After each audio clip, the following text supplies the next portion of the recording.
మన జీవితం మొత్తం ప్రారంభం నుండి ముగింపు వరకు ఆయన కనుసన్నల్లో నడుస్తుంది, ఆయన కృప వలననే నడుస్తుంది, ఆయన దయ వలననే నడుస్తుంది. సో మనము ఆయనకు పని అప్పగించే వాళ్ళం కాదు, కానీ ఆయన్నే మనకు పని అప్పగించేవాడు. పని అనేది దేవుడు ఏర్పాటు చేసినటువంటి విధి. దేవుడు ఎప్పుడు కూడా ఆదామును ఖాళీగా కూర్చోబెట్టాలనుకోలే. నేలను సేద్యపరచుటకు నరుడు లేడు అన్న పదం రాయబడింది అంటే మనిషి పుట్టకముందే నేలను సేద్యపరచాలన్న ఆలోచన ఎవరి హృదయంలో ఉంది? దేవుని హృదయంలో ఉంది. అంటే తప్ప నేను ఏదైనా వనలో చెట్లేస్తాను, తోటేస్తాను, నువ్వు నీ భార్య ప్రశాంతంగా పడుకోండి అని చెప్పలేదు ఆయన ఎక్కడ కూడా. పనుంది, నేలను సేద్యపరచాలి. నేలను సేద్యపరచడానికి నరుడు లేడు అన్నాడంటే 2వ అధ్యాయంలో ఆయన ఆలోచనల్లో పనుంది. పని చేయవలసిన వారముగా మనమందరం ఉన్నాం ఇక్కడ. అవయవాలు అంటే దేనికి సాధనాలు? అంటే పనికి సాధనాలు.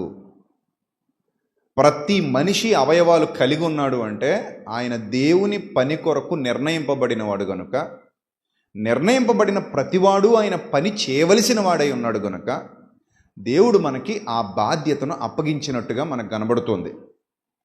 గ్రంథంలో ప్రారంభం నుండి కూడా వారు విందు చేసుకుంటూ ఎంజాయ్ చేస్తూ ఆనందిస్తారు, కానీ యెహోవా పని యోచింపరు అన్నాడు యెషయా గ్రంథంలో. వారు విందు చేసుకుంటారట, సంతోషిస్తారట, ఆనందిస్తారట, కానీ ఏం చేయరట? యెహోవా పని యోచింపరట. యెషయా గ్రంథం 5వ అధ్యాయం 12వ వచనం. యెషయా గ్రంథం 5వ అధ్యాయము 12వ వచనం అందరూ చూడాలి.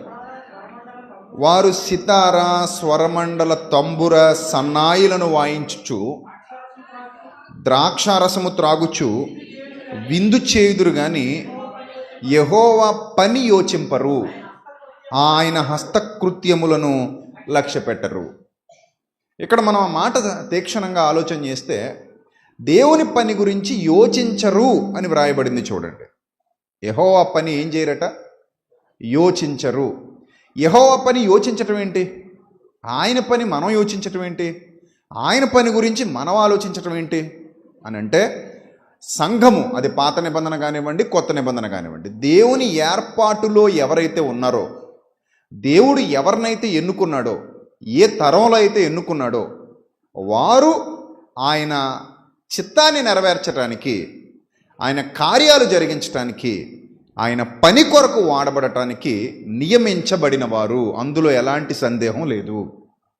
అందుకే ఆనాడున్నటువంటి ఇశ్రాయేలీల మీద నేరస్థాపన చేస్తూ వారు అన్ని విధాలుగా బాగానే ఎంజాయ్ చేస్తున్నారు. తింటున్నారట, సితార, స్వరమండల, తంబుర, సన్నాయిలు వాయిస్తున్నారట, ద్రాక్షారసం త్రాగుతూ విందు చేస్తున్నారట, కానీ మరేం చేయట్లేదట? యెహోవా పని మాత్రం యోచించట్లేదట. యెహోవా పని యోచించట్లేదు. అంటే సర్వశక్తుడైన దేవుడు, సమస్తాన్ని సృష్టించినటువంటి దేవుడు, సమస్త మానవాళికి సమస్తాన్ని అనుగ్రహించినటువంటి దేవుడు, ఆయన పని యోచించే విషయంలో మానవులు అప్రమత్తంగా లేరు అని నేరస్థాపన చేస్తున్నాడు. గమనించాలి. వారు సితార, స్వరమండలం ఇవన్నీ వాయించుకుంటున్నారు, ద్రాక్షారసం తాగుతున్నారు, విందు చేస్తున్నారు, కానీ నా పని పట్టించుకోవట్లేదు. అంటే పని అప్పగించాడు అని అర్థం. అక్కడ ఏం చేశాడని అర్థం? పని అప్పగించాడు. నెక్స్ట్ మరొక విషయాన్ని కూడా మనం చూస్తే, ఇప్పుడు నూతన నిబంధనకు వద్దాం.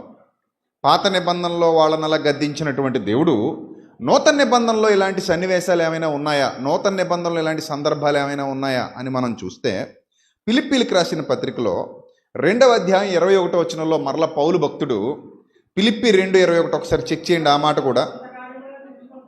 ఫిలిప్పీలకు రాసిన పత్రిక 2వ అధ్యాయము 21వ వచనం జాగ్రత్తగా చూడండి. అందరూ తమ సొంత కార్యాలే చూసుకుంటున్నారు, కానీ యేసుక్రీస్తు కార్యాలు చూడరు అన్నాడు. చూడండి జాగ్రత్తగా. అన్నాడా లేదా? అన్నాడు. ఏం చూసుకుంటున్నారని నేరస్థాపన చేస్తున్నట్టు ఇక్కడ? సొంత కార్యాలు. ప్రతి మనిషికి, ముఖ్యంగా విశ్వాసికి 2 పనులు ఉంటాయి, 2 బాధ్యతలు ఉంటాయి. వన్స్ మనం విశ్వాసి అని ఒక ట్యాగ్ తగిలించుకున్నామంటే మనకి 2 పనులు, 2 బాధ్యతలు. ఏంటా 2 పనులు 2 బాధ్యతలు ప్రతి విశ్వాసికి అని అంటే, విశ్వాసి అయిన నాట నుండి, జాగ్రత్తగా గమనించాలి, విశ్వాసి అయిన నాట నుండి ఒకటి మన బాధ్యతలు మనం సక్రమంగా నెరవేర్చవలసిన వారమై ఉంటాం. రెండోది దేవుడు అప్పగించిన భారాన్ని కూడా మనం మోయవలసిన వారమై ఉంటాం. ఈ రెండు ఎవరైతే సంపూర్తిగా సక్రమంగా నిర్వహిస్తారో వాళ్ళు పరిపూర్ణతలోనికి వెళుతున్నారని అర్థం. ఒకటి చేసి ఒకటి మానేస్తే మనం పరిపూర్ణతలో లేం. అయినా ఒక మాట ఆలోచించండి, సీఎం గారు మనకు పని అప్పగించారనుకోండి, ఎలా చేస్తాం చెప్పండి? ఎలా చేస్తాం? చాలా బాధ్యతగా. ఎందుకు బాధ్యతగా చేస్తామంటే ఎవరి వర్క్ అది? సీఎం గారి వర్క్. సీఎం గారు అప్పగించిన వర్క్. నన్ను నమ్మి ఈ దేశాన్ని లేదా ఈ రాష్ట్రాన్ని పరిపాలించేటువంటి ఒక ముఖ్యమంత్రి లేదా ఈ దేశాన్ని పరిపాలించే ప్రధానమంత్రి నన్ను నమ్మి నాకు ఒక బాధ్యతను అప్పగించారు. సో నన్ను నమ్మి నాకు బాధ్యతను అప్పగించారు కాబట్టి ఆ పనిని నేను సక్రమంగా పూర్తి చేయాలి. ఏమాత్రం తేడా పాడా చేసినా, ఏమాత్రం తక్కువ ఎక్కువ చేసినా, ఏమాత్రం నిర్లక్ష్యం చేసినా దాని వలన నేను ఆయన దగ్గర ఉన్నటువంటి గౌరవాన్ని పోగొట్టుకుంటాను, ఆయన దగ్గర ఉన్నటువంటి అభిమానాన్ని పోగొట్టుకుంటాను, ఆయన దగ్గర ఉన్నటువంటి నమ్మకత్వాన్ని పోగొట్టుకుంటాను. ఇక ఆయన దగ్గర నాకు ఈ యథార్థత మళ్ళీ లభించాలంటే అది చాలా కష్టమైపోతుంది. కాబట్టి ప్రతి ఒక్కరూ నమ్మకంగా యథార్థంగా పనిచేయాలని నిర్ణయాలు తీసుకుంటారు. అమ్మో సీఎం గారి పని కదండి అంటారు. చూడండి, ఎప్పుడు కూడా గుర్తుపెట్టుకోండి, చిన్నవాడి పని అనేసరికి ఇంట్రెస్ట్ తగ్గిపోద్ది, పెద్దవాడి పని అనేసరికి ఎలా ఉంటుంది? ఇంట్రెస్ట్ పెరిగిపోద్ది. మీరు ఎక్కడైనా కాంట్రాక్ట్ బేసిక్ మీద వర్క్ చేసినా, లేదా ఏదైనా మీ వ్యాపారంలో ఎవరైనా మీకు ఆర్డర్స్ ఇచ్చినా, మీ ఉద్యోగంలో మీకు ఎవరైనా ఆర్డర్స్ ఇచ్చి వర్క్ అప్ చెప్పినా, ఏ విధంగా అయినా సరే చూడండి, ఆ వ్యక్తి ఘనుడైతే పనిలో కూడా నిబద్ధత ఎలా ఉంటుంది? సిన్సియర్గా ఉంటుంది. అవునా కదా? ఆ వ్యక్తి ఘనహీనుడైతే ఆటోమేటిక్గా మీ పని కూడా ఎలా ఉంటుంది? ఘనహీనంగా ఉంటుంది. అంటే గనుని పని ఒక మాదిరిగా, ఘనహీనుని పని మరొక మాదిరిగా మానవులు చేస్తూ ఉంటారు. ఇది రైటా రాంగా? మీరు చెప్పండి ఓపెన్గా. 100% రైట్. పెద్దోడు పని చెప్పాడు అనేసరికి పరిగెత్తుకు వెళ్ళిపోతాం, చిన్నోడు పని చెప్పాడు అనేసరికి పెద్ద పట్టించుకోం. అధికారులు కూడా చూడండి, ఎవరి పని వేగవంతంగా పూర్తి చేస్తారు? పెద్దోడి పని అనేసరికి వేగవంతంగా పూర్తి చేస్తారు, చిన్నోడి పని అనేసరికి పట్టించుకోరు. అధికారులు కూడా అంతే. ఎక్కడైనా మీరు గమనించండి, అమ్మో ఎమ్మెల్యే గారండి, ఎమ్మెల్యే గారి బంధువులండి, లేదా ఎంపీ గారండి, ఎంపీ గారి బంధువులండి, మంత్రి గారండి, మంత్రి గారి బంధువులండి అనేసరికి వారి పని చాలా జాగ్రత్తగా, చాలా సిన్సియర్గా, చాలా ఇష్టపూర్వకంగా చేయడానికి ఇష్టపడతారు. అవునా కదా?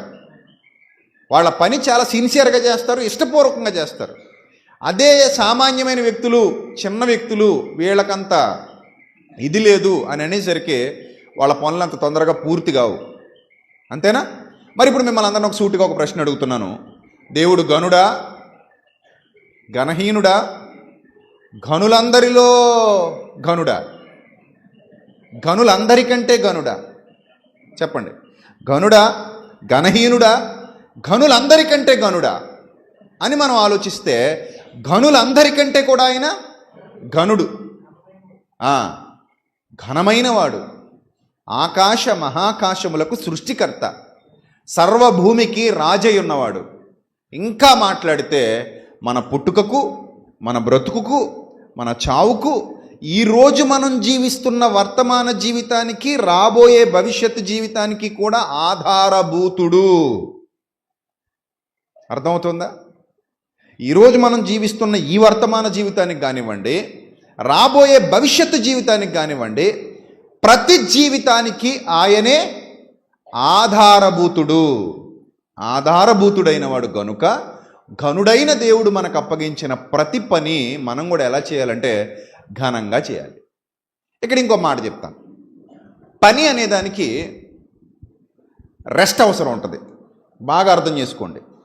ఎప్పుడైనా సరే మనం పని చేసాం అంటే నెక్స్ట్ ఏం కావాలి? మనకి రెస్ట్ కావాలి. పని ఎప్పుడు చేసినా మనకి ఏం కావాలి? వెంటనే రెస్ట్ కావాలి. ఏ మనిషి జీవితంలో అయినా సరే సర్వసాధారణంగా కష్టపడతాడు, రెస్ట్ తీసుకుంటాడు, కష్టపడతాడు, రెస్ట్ తీసుకుంటాడు. అందుకే రెస్ట్ తీసుకోవడానికి మనకు నైట్ టైం ఇచ్చాడు. పగలంతా పని చేయండి, రాత్రి అంతా విశ్రాంతి తీసుకోండి అని. సో మనం కూడా రాత్రనక పగలనక ఎప్పుడు ఏ పని చేసినా కూడా ఆ పనితో పాటు రెస్ట్ కూడా ఉంటుంది. ఇప్పుడు మీరు ఇక్కడ ఏదైనా పని చేశారనుకోండి, కనీసం ఒక అరగంట గంట అయినా మీరు ఏం తీసుకుంటారు? రెస్ట్ తీసుకుంటారు. రెస్ట్ తీసుకోకపోతే శరీరం సహకరించదు. కంటిన్యూస్గా వర్క్ చేయలేం. కంటిన్యూస్గా వర్క్ చేస్తే శరీరం ఇబ్బంది పడిపోద్ది. కాబట్టి కాసేపు పని చేసి కాసేపు రెస్ట్ తీసుకుని మళ్ళీ కాసేపు పని చేయడం అంటే అందరికి ఈజీగా ఉంటుంది అది కదా. రైట్. ఇప్పుడు మీరు పాయింట్ ఆలోచిస్తే దేవుడు రెస్ట్లెస్గా మనల్ని పనిలో పెట్టాడా, రెస్ట్తోనే పనిలో పెట్టాడా? చెప్పండి. రెస్ట్లెస్గా పని చేయండి అని మనకు చెప్తున్నాడు దేవుడు. మీరు ఇక తినడానికి లేదు, తాగడానికి లేదు, ఉండడానికి లేదు, పడుకోవడానికి లేదు, భార్య బిడ్డలతో గడపడానికి లేదు, నేను అప్పచెప్పిన పని ఇంక 24 గంటలు ఊపిరి తీసుకున్నంతసేపు ఊపిరి తీసుకున్నట్టుగానే చేస్తూనే ఉండాలి అన్నాడా? లేదు, మనకు కూడా రెస్ట్ అప్పగించాడు. రెస్ట్ ఇచ్చాడా? ఇచ్చాడు కదా. అయినా కూడానట పాత నిబంధనలో ఆయన పనిని ఎలా భావించారంటే భారంగా భావించారట. ఎలా భావించారట? భారంగా. భారము అంటే అర్థం ఏంటంటే తప్పదు గనుక చెయ్యాలి, తప్పితే చెయ్యక్కర్లా. బాగా ఆలోచించండి. మన జీవితంలో 2 పనులు చేస్తాం. 1 ఇష్టపూర్వకంగా చేసే పనులు, 2 ఇష్టం లేకున్నా తప్పక చేసేటువంటి పనులు. ఈ 2 చాలామంది జీవితాల్లో ఉంటాయి. 1 ఇష్టం లేకుండా చేసే పనులు, 2వది ఇష్టంతో చేసే పనులు. ఇష్టంతో చేసే పనులు ఎలా ఉంటాయంటే మనది, మనవాళ్ళు, నా భార్య, నా భర్త, నా బిడ్డ, నా కుటుంబం, నా వ్యాపారం, నా లాభం, నా సుఖం, నా సంతోషం. ఈ కేటగిరీలో వచ్చే పనులన్నీ కూడా ఇష్టంతో చేస్తాం. బాగా అర్థం చేసుకోండి. ఇష్టంతో చేస్తాం. నాది కాదు, నాతో పాటు ఇంకా చాలామందికి ఇక్కడ వాటా ఉంది. నాదొక్కడిదే కాదు, చాలామందిది లేదా ఉమ్మడిది. బాగా ఆలోచించండి. ఇది నాది ఒక్కడిదే కాదు, ఉమ్మడిది. నేనే కాదు, ఇంకా ఇక్కడ బాధ్యత తీసుకోవాల్సిన వాళ్ళు చాలామంది ఉన్నారు. దీనివల్ల నాకు కలిసి వచ్చేదేమి, ప్రస్తుతానికి కలిసి వచ్చేదేమీ లేదు. నేను ఈ టైం ఇక్కడ గడిపితే నాకు వచ్చే లాభం ఏం ఉండదు. ఇదంతా ఏదో విశ్వాస సంబంధమైన పని తప్ప వాస్తవంలో ఇమ్మీడియట్గా ఫాస్ట్గా లాభాన్ని చేకూర్చేటువంటి పని కాదు. కాబట్టి నాకు దీనికంటే ఇంపార్టెంట్ వర్క్స్ ఇంకా బయట చాలా ఉంటాయి. అవి నాకు సంబంధించినవి, ఇది నాది కాదు. ఇప్పుడు ఎలా చేస్తాం పని? ఇంట్రెస్ట్ ఉంటుందా? కొందరు చేస్తారు, కొందరు చెయ్యరు. మొన్న వారం నేను బాధపడిన సంఘటన ఒకటి చెప్పనా? అడిగాను కదా మిమ్మల్ని అందరినీ, ఇక్కడ కొంచెం వర్క్ ఉంది, ఎంతమంది ఉంటారు, ఎంతమంది ఉండరు అంటే కొంతమంది లేచారు, మిగిలిన వాళ్ళు ఎవ్వరు లేవకపోవడానికి గల ప్రధానమైన కారణం ఏంటి నేను చెప్పనా? మీలో చాలామందికి ఇది మనది కాదు అనే భావన ఉంది. కొందరికి మాత్రమే ఇది మనది అనే భావన ఉంది. కొందరు ఏమనుకుంటారంటే మాకు చాలా పని ఉందండి, వెళ్ళి తీరాలి.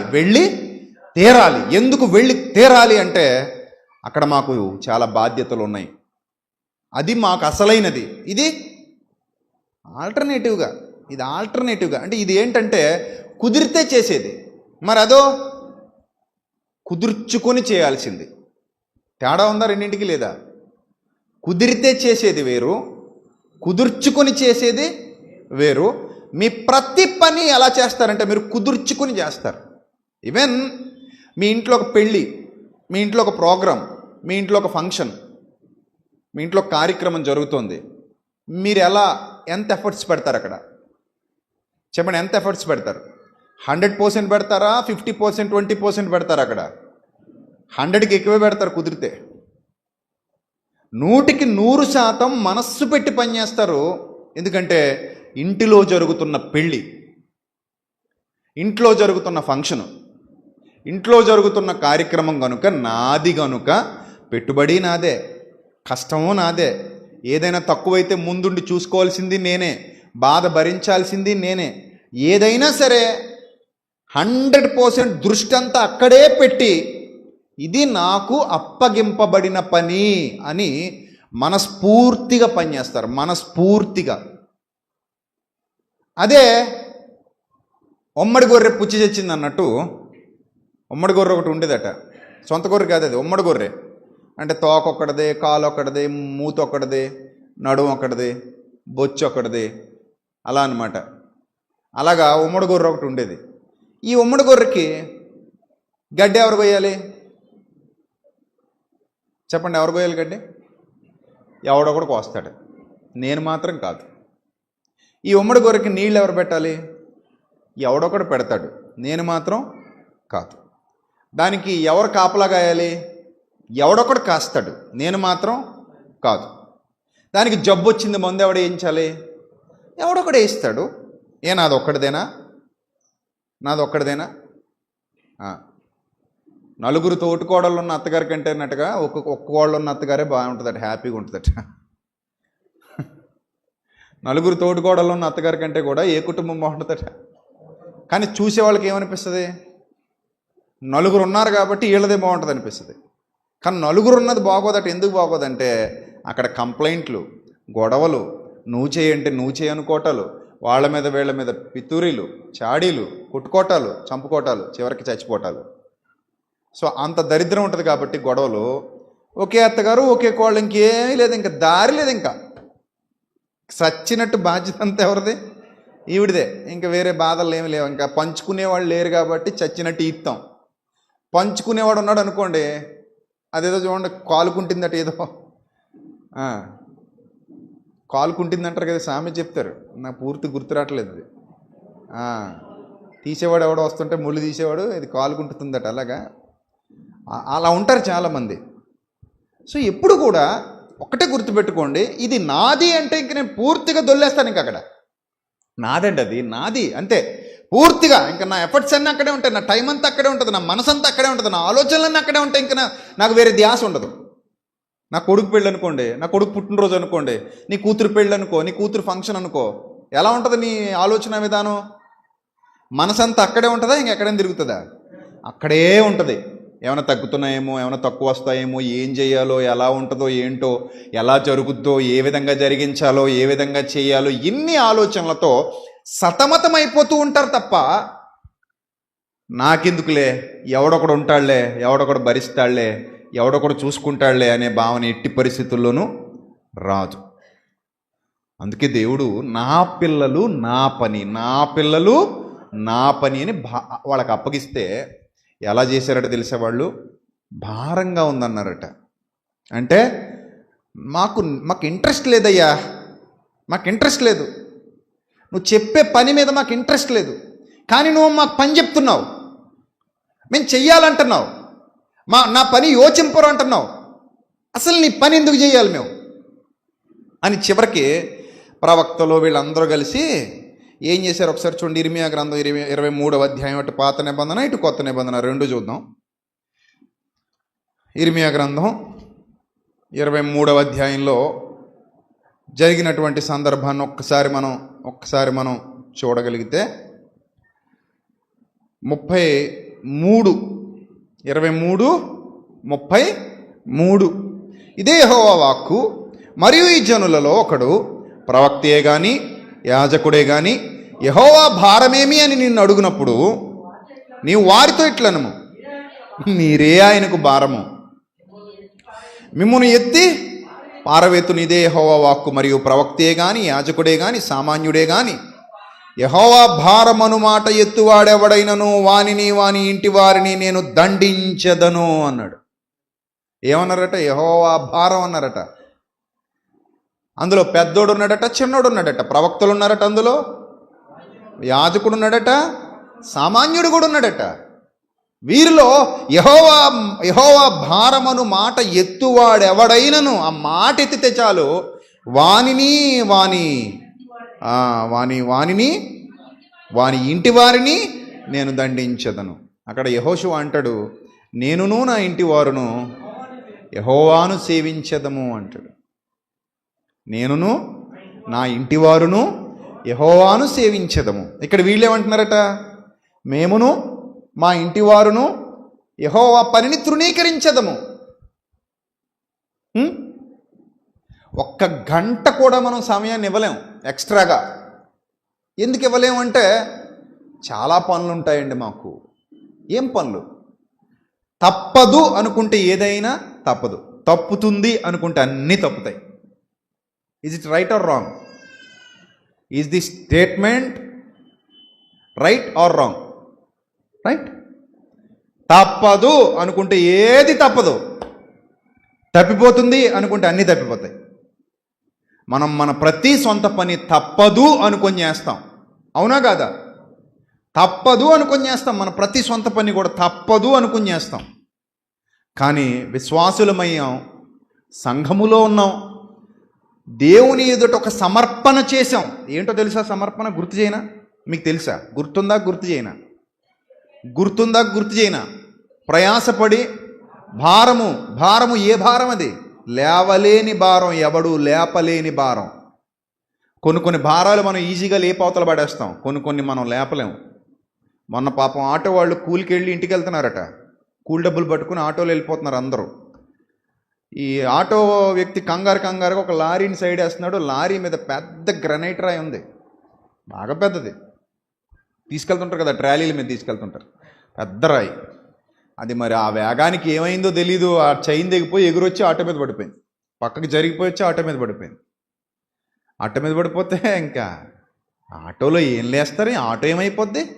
పచ్చడైపోయారు అందరూ. ఒక్కళ్ళు కూడా బతకల. అంటే ఇప్పుడు అదే చిన్నదనుకోండి, లేపుకుని బయటకు వచ్చేస్తారు.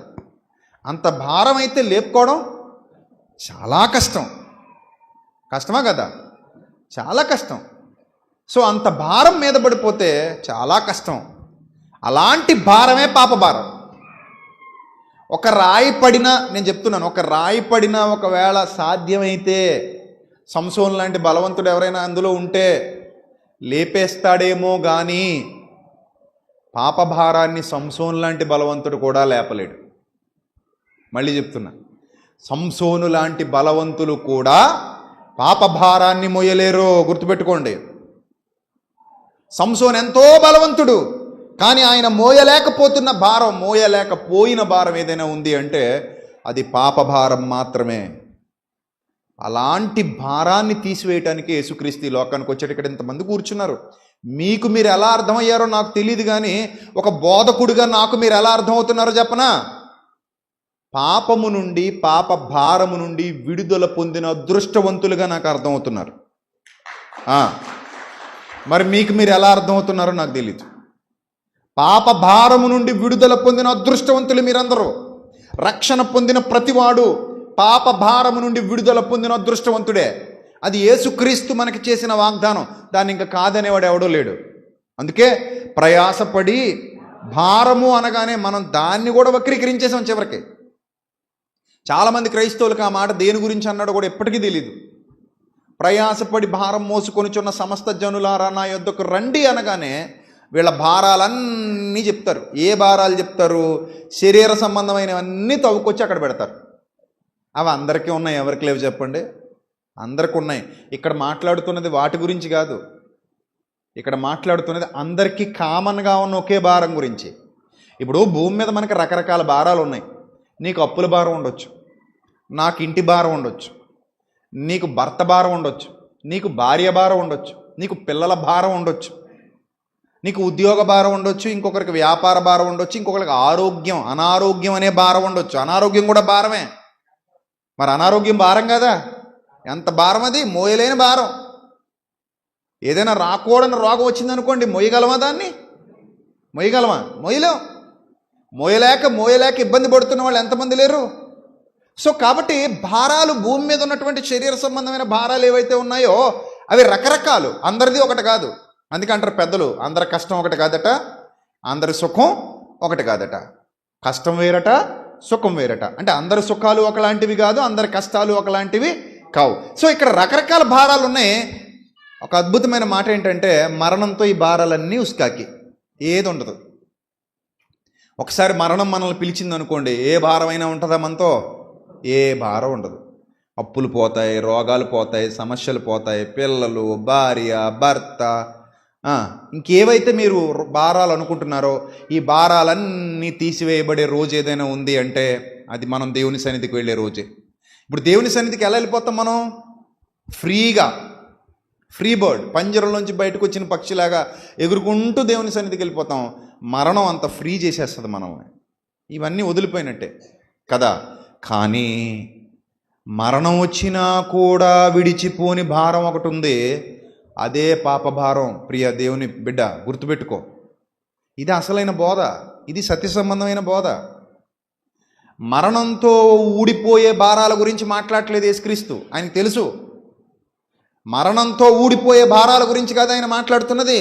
మరి ఏ భారాల గురించి మాట్లాడుతున్నాడు ఆయన? ఒకే భారం, అందరికీ ఉన్న భారం అది.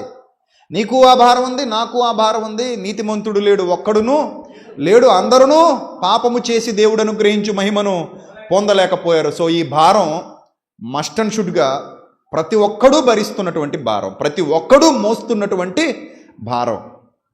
ఈ భారం మరణం తర్వాత కూడా మన మీదే ఉంటుంది. అందుకే తిమోతి పత్రికలు అంటాడు, కొందరి పాపములు వారి ముందర నడుచుచున్నవి, కొందరి పాపములు వారి వెంట పోవుచున్నవి అంటాడు. ఎంత భయంకరమైన విషయం చూడండి అది. చీకట్లోకి వెళ్తే నీడ కూడా మనల్ని విడిచిపెట్టిపోద్ది, కానీ చచ్చినా కూడా మనల్ని విడువనిది ఏది? పాపం.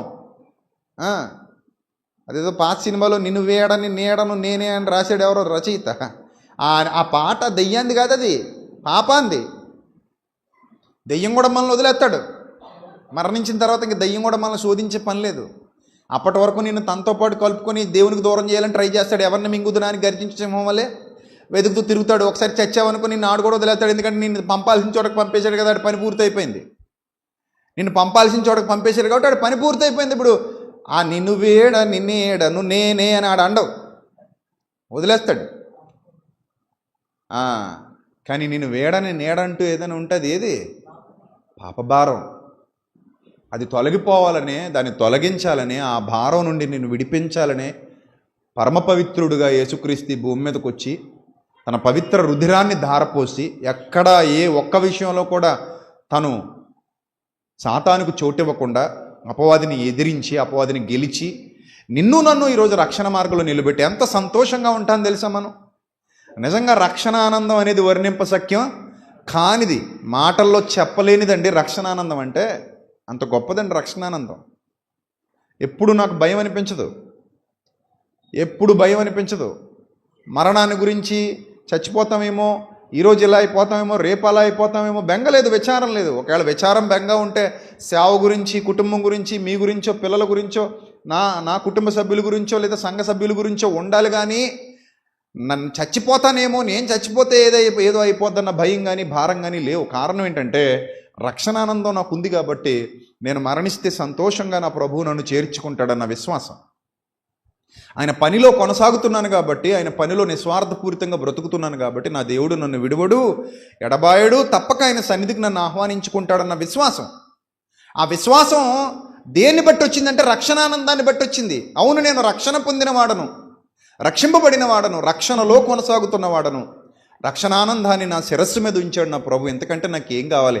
ఎంత భయంకరమైన భారం నుండి నన్ను విడిపించాడు, ఎంత భారభరితమైన స్థితిలో నుండి నన్ను విడిపించాడు. నేను మోయలేని భారం నా మీద మోపబడింది, నేను మోయలేని భారాన్ని నేను భుజాలకెత్తుకున్నాను. Now I'm free. ఎందుకంటే నా దేవుడు నన్ను రక్షించాడు, నా దేవుడు నన్ను విడిపించాడు. దేవుడు లోకముని ఎంతో ప్రేమించాను. ఎంత ప్రేమించాడంటే తన అద్వితీయ కుమారునిగా పుట్టిన వాని యందు విశ్వాసం ఉంచి ప్రతివాడు నశింపక నిత్య జీవం పొందునట్లు ఆయనను మనందరి కొరకు అనుగ్రహించి మనలందరినీ ఫ్రీ చేసేసాడు. ఎంత గొప్ప ధన్యత. మొన్న ఒక వీడియో చూశాను. ఒక లేడి పిల్ల, చిన్నది లేడి పిల్ల నదిలో ఈదుకుంటూ వెళ్తుంది. నేషనల్ జియోగ్రఫీ ఛానల్లో వీడియో అది. ఆ లేడి పిల్ల ఈదుకుంటూ వెళ్తుంటే ఈలోగా మొసలు వచ్చేస్తుంది దీన్ని పట్టుకోవడానికి. చాలా వేగంగా వస్తుంది మొసలి. ఇప్పుడు ఆ లేడి పిల్లని పట్టేసుకుంటుంది. ఈలోగా ఒడ్డునున్న తల్లి కంటన పడింది. అది ఏం చేయగలదు? నిజంగా మనిషికి కూడా అంత ఆలోచన రాదేమో అలాంటి సమయంలో, మనుషులకు కూడా అంత జ్ఞానం ఉండదేమో అలాంటి సమయంలో, అలాంటి క్లిష్ట పరిస్థితుల్లో. ఆ లేడీ ఏం చేసిందంటే పరుగు పరుగున వచ్చేసింది. అందులో పడిపోయింది, వచ్చి ఆ నదిలో పడిపోయి మొసలకి అడ్డం వెళ్ళిపోయింది. అడ్డం వెళ్ళిపోతే ఈ మొసలు ఏం చేసిందంటే దొరికిందని పట్టుకుంటుంది కదా, పట్టేసుకుని దాన్ని తినేస్తుంటే ఆ బిడ్డ అలా దాటుకుంటూ వెళ్ళిపోతే ఇది దానికి బలైపోయి దాని వైపు అలా చూస్తూ ఉండిపోయింది. నిజంగా చూడండి మీరు, ఆ వీడియో యూట్యూబ్లో ఉంది. కళ్ళు చెమ్మగిలిపోతాయి, కళ్ళు చెమ్మగిలిపోతాయి. అరే తల్లి ప్రేమ ఎప్పటికీ తల్లి ప్రేమే, దాన్ని వర్ణించడం మహా కష్టం. తల్లి తల్లే, తల్లి ఎప్పటికీ తల్లే. బిడ్డ ప్రాణం కోరితే తన ప్రాణం ఇచ్చేదే తల్లి. బాధ్యత గల ప్రతి తల్లి కూడా బిడ్డ ప్రాణం కావాలా, బిడ్డ ప్రాణం పోవాలా, నీ ప్రాణం పోవాలా అంటే బాధ్యత గల ప్రతి తల్లి ఏమంటది? నా ప్రాణం తీసుకోండి, నా బిడ్డను బతకనివ్వండి అంటది. సో యేసు ప్రభువు కూడా అదే చేశాడు.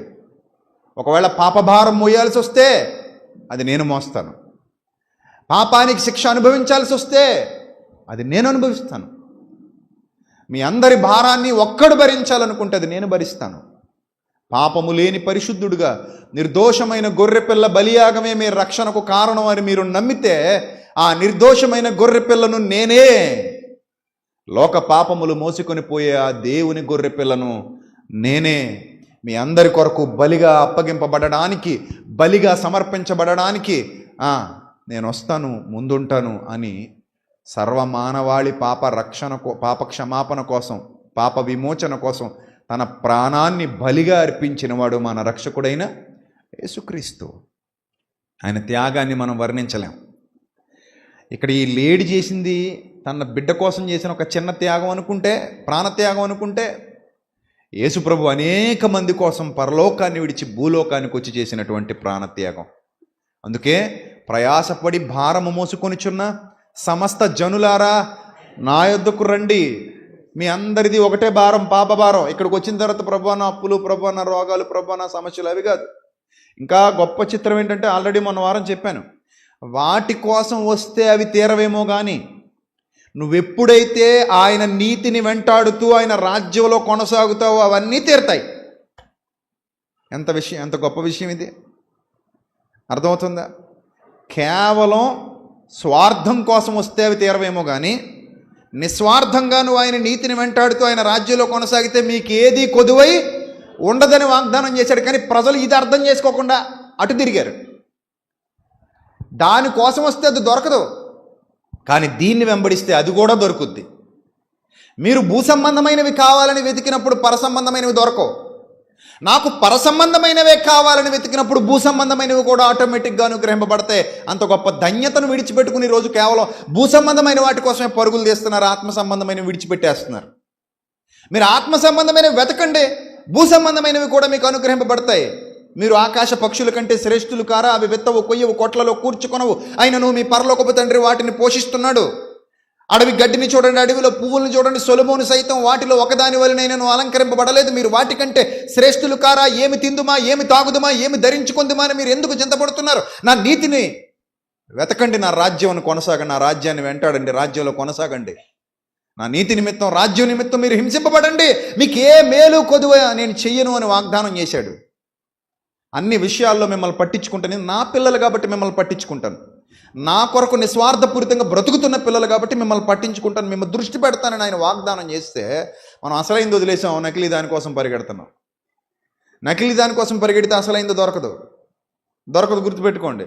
వ్యర్థమైన దానికోసం పరిగెట్టకండి, అర్థవంతమైన దానికోసం పరిగెత్తండి. అన్నీ దొరుకుతాయి. నేను ఆయన నీతిని వెంటాడుతూ ఆయన రాజ్యంలో కొనసాగుతున్నాను. ఆయనను వదిలేస్తాడా? చెప్పండి, వదిలేస్తాడా? ఏమండి, అడుక్కునేవాడికి కడుపును పుట్టినోడికి తేడా ఉందా లేదా? అడుక్కునేవాడు వచ్చి అడుక్కుంటాడు, అమ్మా ఒక పూట, అమ్మా ఎన్ని పూటలో? ఒక పూట. ఆ ఒక పూట అన్న నీకు వస్తుందని గ్యారంటీ ఉందా? చేయి ఖాళీ లేదు, అలాగే వెళ్ళనే బ్యాచ్ ఉంటే ఇంకేం చేస్తావు అంటారనరా? ఎందుకు ఖాళీ లేదు? లోపల ఏమైనా 2 కేజీలు బరువు ఉందంటే అవన్నీ అనవసరం నీకు. నా చేయి ఖాళీ లేదు, అలాగెళ్ళు. మళ్ళీ అక్కడ అడుక్కోవాలి, బతిమలాడాలి, అమ్మా తల్లి అన్నపూర్ణేశ్వరి అనాలి. అనబిడ్డ అంటే తంతరు వచ్చి అంటే తంతరదనరా, మామూలుగా తనరు. ఎవరు లోపల ఇటు రావే అనబెట్టవే అన్నాడు అనుకో, ఏరా దరిద్రుడా నువ్వేనా నా మొగుడు వేందిరా, నా మొగుడే అలా పిలవడు అని చెప్పి లోపల నుంచి రోకలుంటే రోకలి, బండ ఉంటే బండ తీసుకొచ్చి మీద అడేసిపోతారు. అక్కడ అడుక్కునేవాడి పరిస్థితి అడుక్కునేవాడే, వాడికి వాల్యూ ఉండదు. అదే కడుపును పుట్టిన కొడుకైతే ఇంటికి వారసుడు, ఏం అడగక్కర్లేదు. నువ్వు కొడుకు అయితే చాలా అన్నీ వస్తాయి. అడుక్కునేవాడిగానే ఉంటానంటావా? అలాగే ఉండి ఏమీ రావు. కొడుకైతే బెటరా, అడుక్కునేవాడిగా ఉంటే బెటరా? ఏది బెటర్ చెప్పండి? నేనైతే కొడుకుగానే ఉండాలనుకుంటా. దేవుని కుమారుడు ఎందరో దేవుని ఆత్మచేత నడిపింపబడుతురో వారందరూ దేవుని కుమారులు ఎందురు. అలా మీరు దేవుని కుమారులుగా ఉంటే మీకు అన్నీ వస్తాయి. మీకు ఏ మేలు కొద్ది ఉండదు. తగిన కాలమందు ఆయన మీకు ఆహారం ఇస్తాడు, తగిన కాలమందు మీకు అన్ని సమకూర్చి పెడతాడు. మీరు ప్రార్థించినప్పుడు మీ ప్రార్థనకు జవాబిస్తాడు. ఆయన చెవులు ఎప్పుడు నీతిమంతుల ప్రార్థనల వైపే ఉన్నాయట. ఆయన కనులు ఎప్పుడు నీతిమంతుల మీదను, ఆయన చెవులు ఎప్పుడు వారి విజ్ఞాపనల వైపును ఉన్నాయని పేతురు పత్రికలో స్పష్టంగా చెప్తున్నాడు. సో కాబట్టి నేను దేవుని కుమారుడిని అయితే అన్నీ వస్తాయి. నేను అడుగు తినేవాడిగానే ఉంటే ఏవి రావు. కానీ ఈరోజు చాలామంది క్రైస్తవులు చూడండి, కుమారుడుగా మారడానికి ఇష్టపడట్లేదు, అడుగు తినేవాడిగానే ఉండడానికి ఇష్టపడుతున్నారు. కుమారులుగా మారండి అయ్యా, అడుగు తినేవాడిగా ఉండకండి. అడుగు తినేవాడికి యజమానికి బంధం ఉండదు. ఆ గుమ్మం దగ్గరే ఉండాలి. గడప కూడా దాటే అధికారం లేదు నీకు. దాటి చూద్దాం. పోలీస్ స్టేషన్లో ఉంటావు. నెక్స్ట్ గడప దాటి లోపలికి వెళ్ళగలమా? మనం అడుక్కునేవాడిని రాణిస్తాం లోపలికి. నువ్వు ఎవడో అపరిచితుడివి, గుమ్మం బయట ఉండి అడుక్కోవాలంతే. అదే కొడుకైతే అడగాల. మే కమిన్ మమ్మీ అంటారా మీ పిల్లలు? ఎప్పుడైనా అన్నారా మే కమిన్ డాడీ అన్నారా? అనరు. దర్జాగా సింహాల్లా వస్తారు లోపలికి.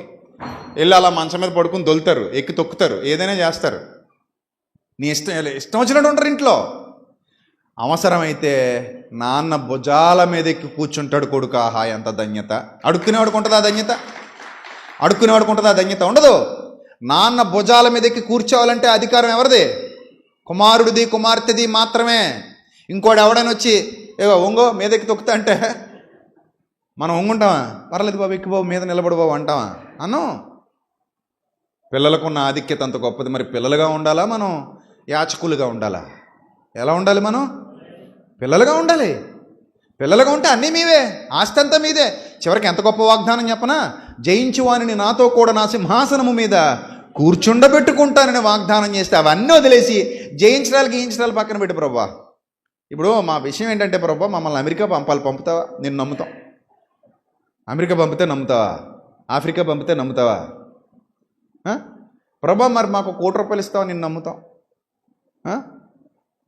ఏంటి అసలు ఇవి?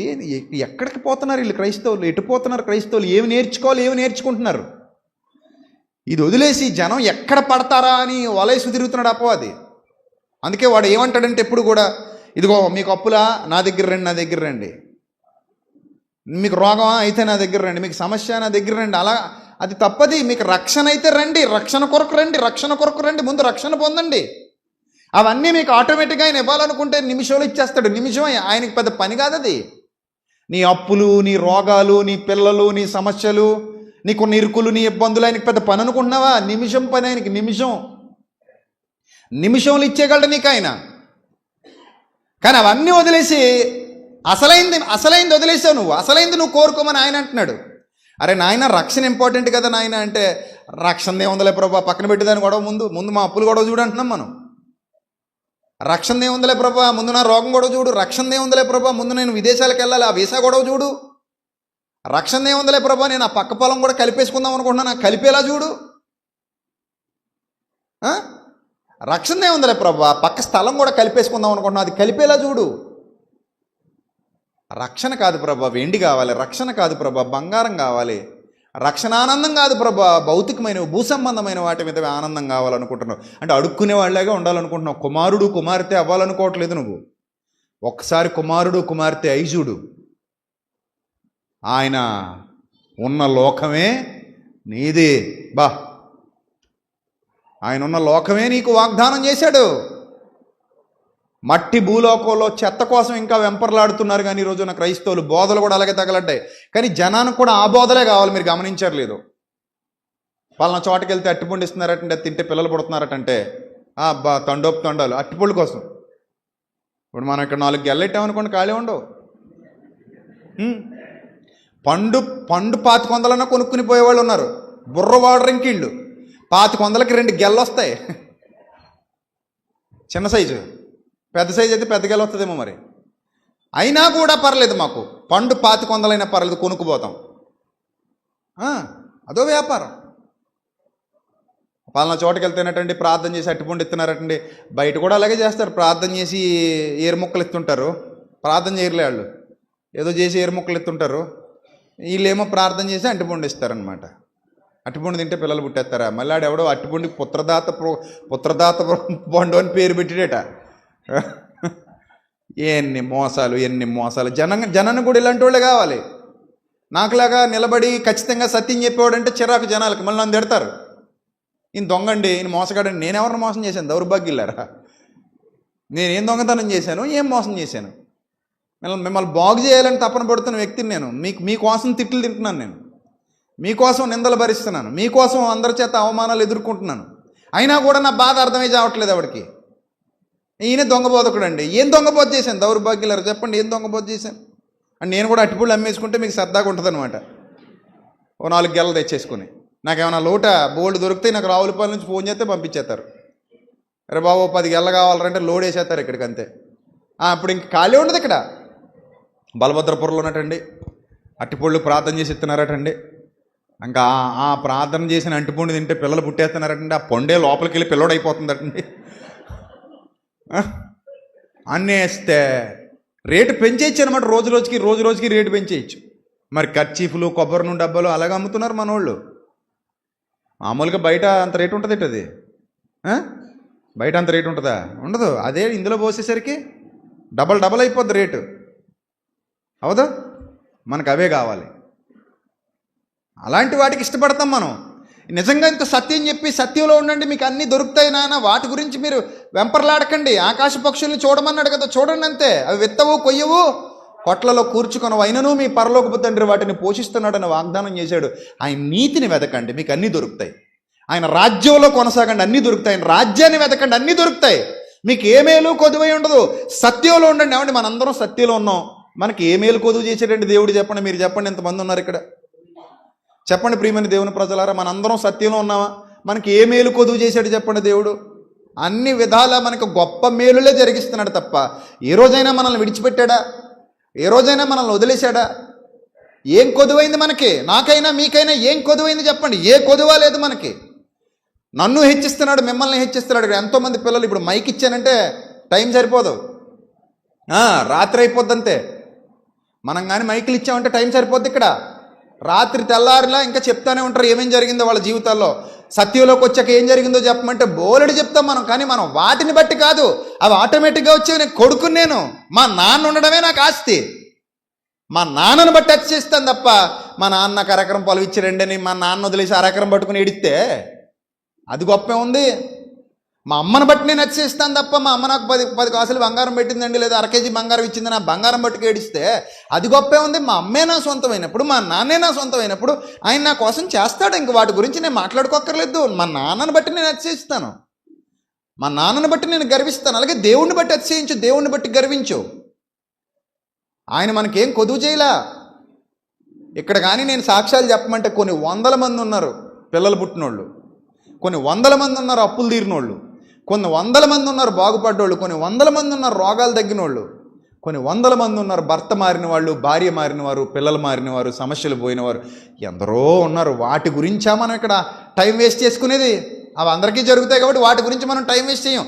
అవి చెప్తేనే నీకు విశ్వాసం కలుగుద్దా? వినుటి వల్ల కలగదా? నీకు దేవుని వాక్యం వినుటి వల్ల కలిగే విశ్వాసం గొప్పగా ఉంటుందా? నా జీవితంలో జరిగిన మేలు చెప్తే నీకు కలిగే విశ్వాసం గొప్పగా ఉంటుందా? ఏది గొప్పగా ఉంటుంది? నా దేవుని వాక్యం వినడం వల్ల కలిగే విశ్వాసమే గొప్పగా ఉంటుంది. ఇప్పుడు నా జీవితంలో మేలు ఎన్నో జరిగాయి, మరి అవన్నీ నేను చెప్పుకుంటూ పోతే వాక్యం చెప్పడం మానేసి ఏది నీకు ఎక్కువ ఉపయోగం? వాక్యం చెప్తే ఎక్కువ ఉపయోగమా? నా జీవితంలో జరిగిన మేలు చెప్తే ఎక్కువ ఉపయోగమా? వాక్యమే ఎక్కువ ఉపయోగం. అందుకే నేను టైంని వేస్ట్ చేయను. కొంతమంది అడుగుతారు, ఏమన్నా మీ సంఘంలో సాక్ష్యాలు చెప్పరేటండి అంటాడు. ఒరు బాబు, సాక్ష్యాలు అయితే మా సంఘంలో గంటలు సరిపోవరా నాయన. ఇంకా మీ దగ్గర అయినా ఒకళ్ళు ఇద్దరు ఉంటారేమో, మా దగ్గర అందరూ ఉంటారు. మా ఒకటి తర్వాత ఒకటి నిలబెట్టాలి. వీళ్ళందరూ వచ్చి వారం సాక్ష్యాలు చెప్పడం మొదలెడితే ఇంకా మా సంఘంలో టైం సరిపోదు. అందుకని మేము సాక్ష్యాలు అలా చెప్పించాం. మేము దేవుని స్తుతించుకుంటూ బతికేస్తాం. మేము వాక్యం ఎక్కువ చెప్పుకుంటాం, ఆయన సాక్ష్యాలు కూడా ఉండదు మాకు అంటాను నేను. అందుకే అడుగుతారు నన్ను, చాలామంది అడుగుతారు, ఏమండి ప్రతి వారం లైవ్ చూస్తామండి, ఒకసారి కూడా సాక్ష్యాలు ఉండబెట్టండి, శన సాక్ష్యం దేవుడు దీవించింది కాక అని అనరేటండి.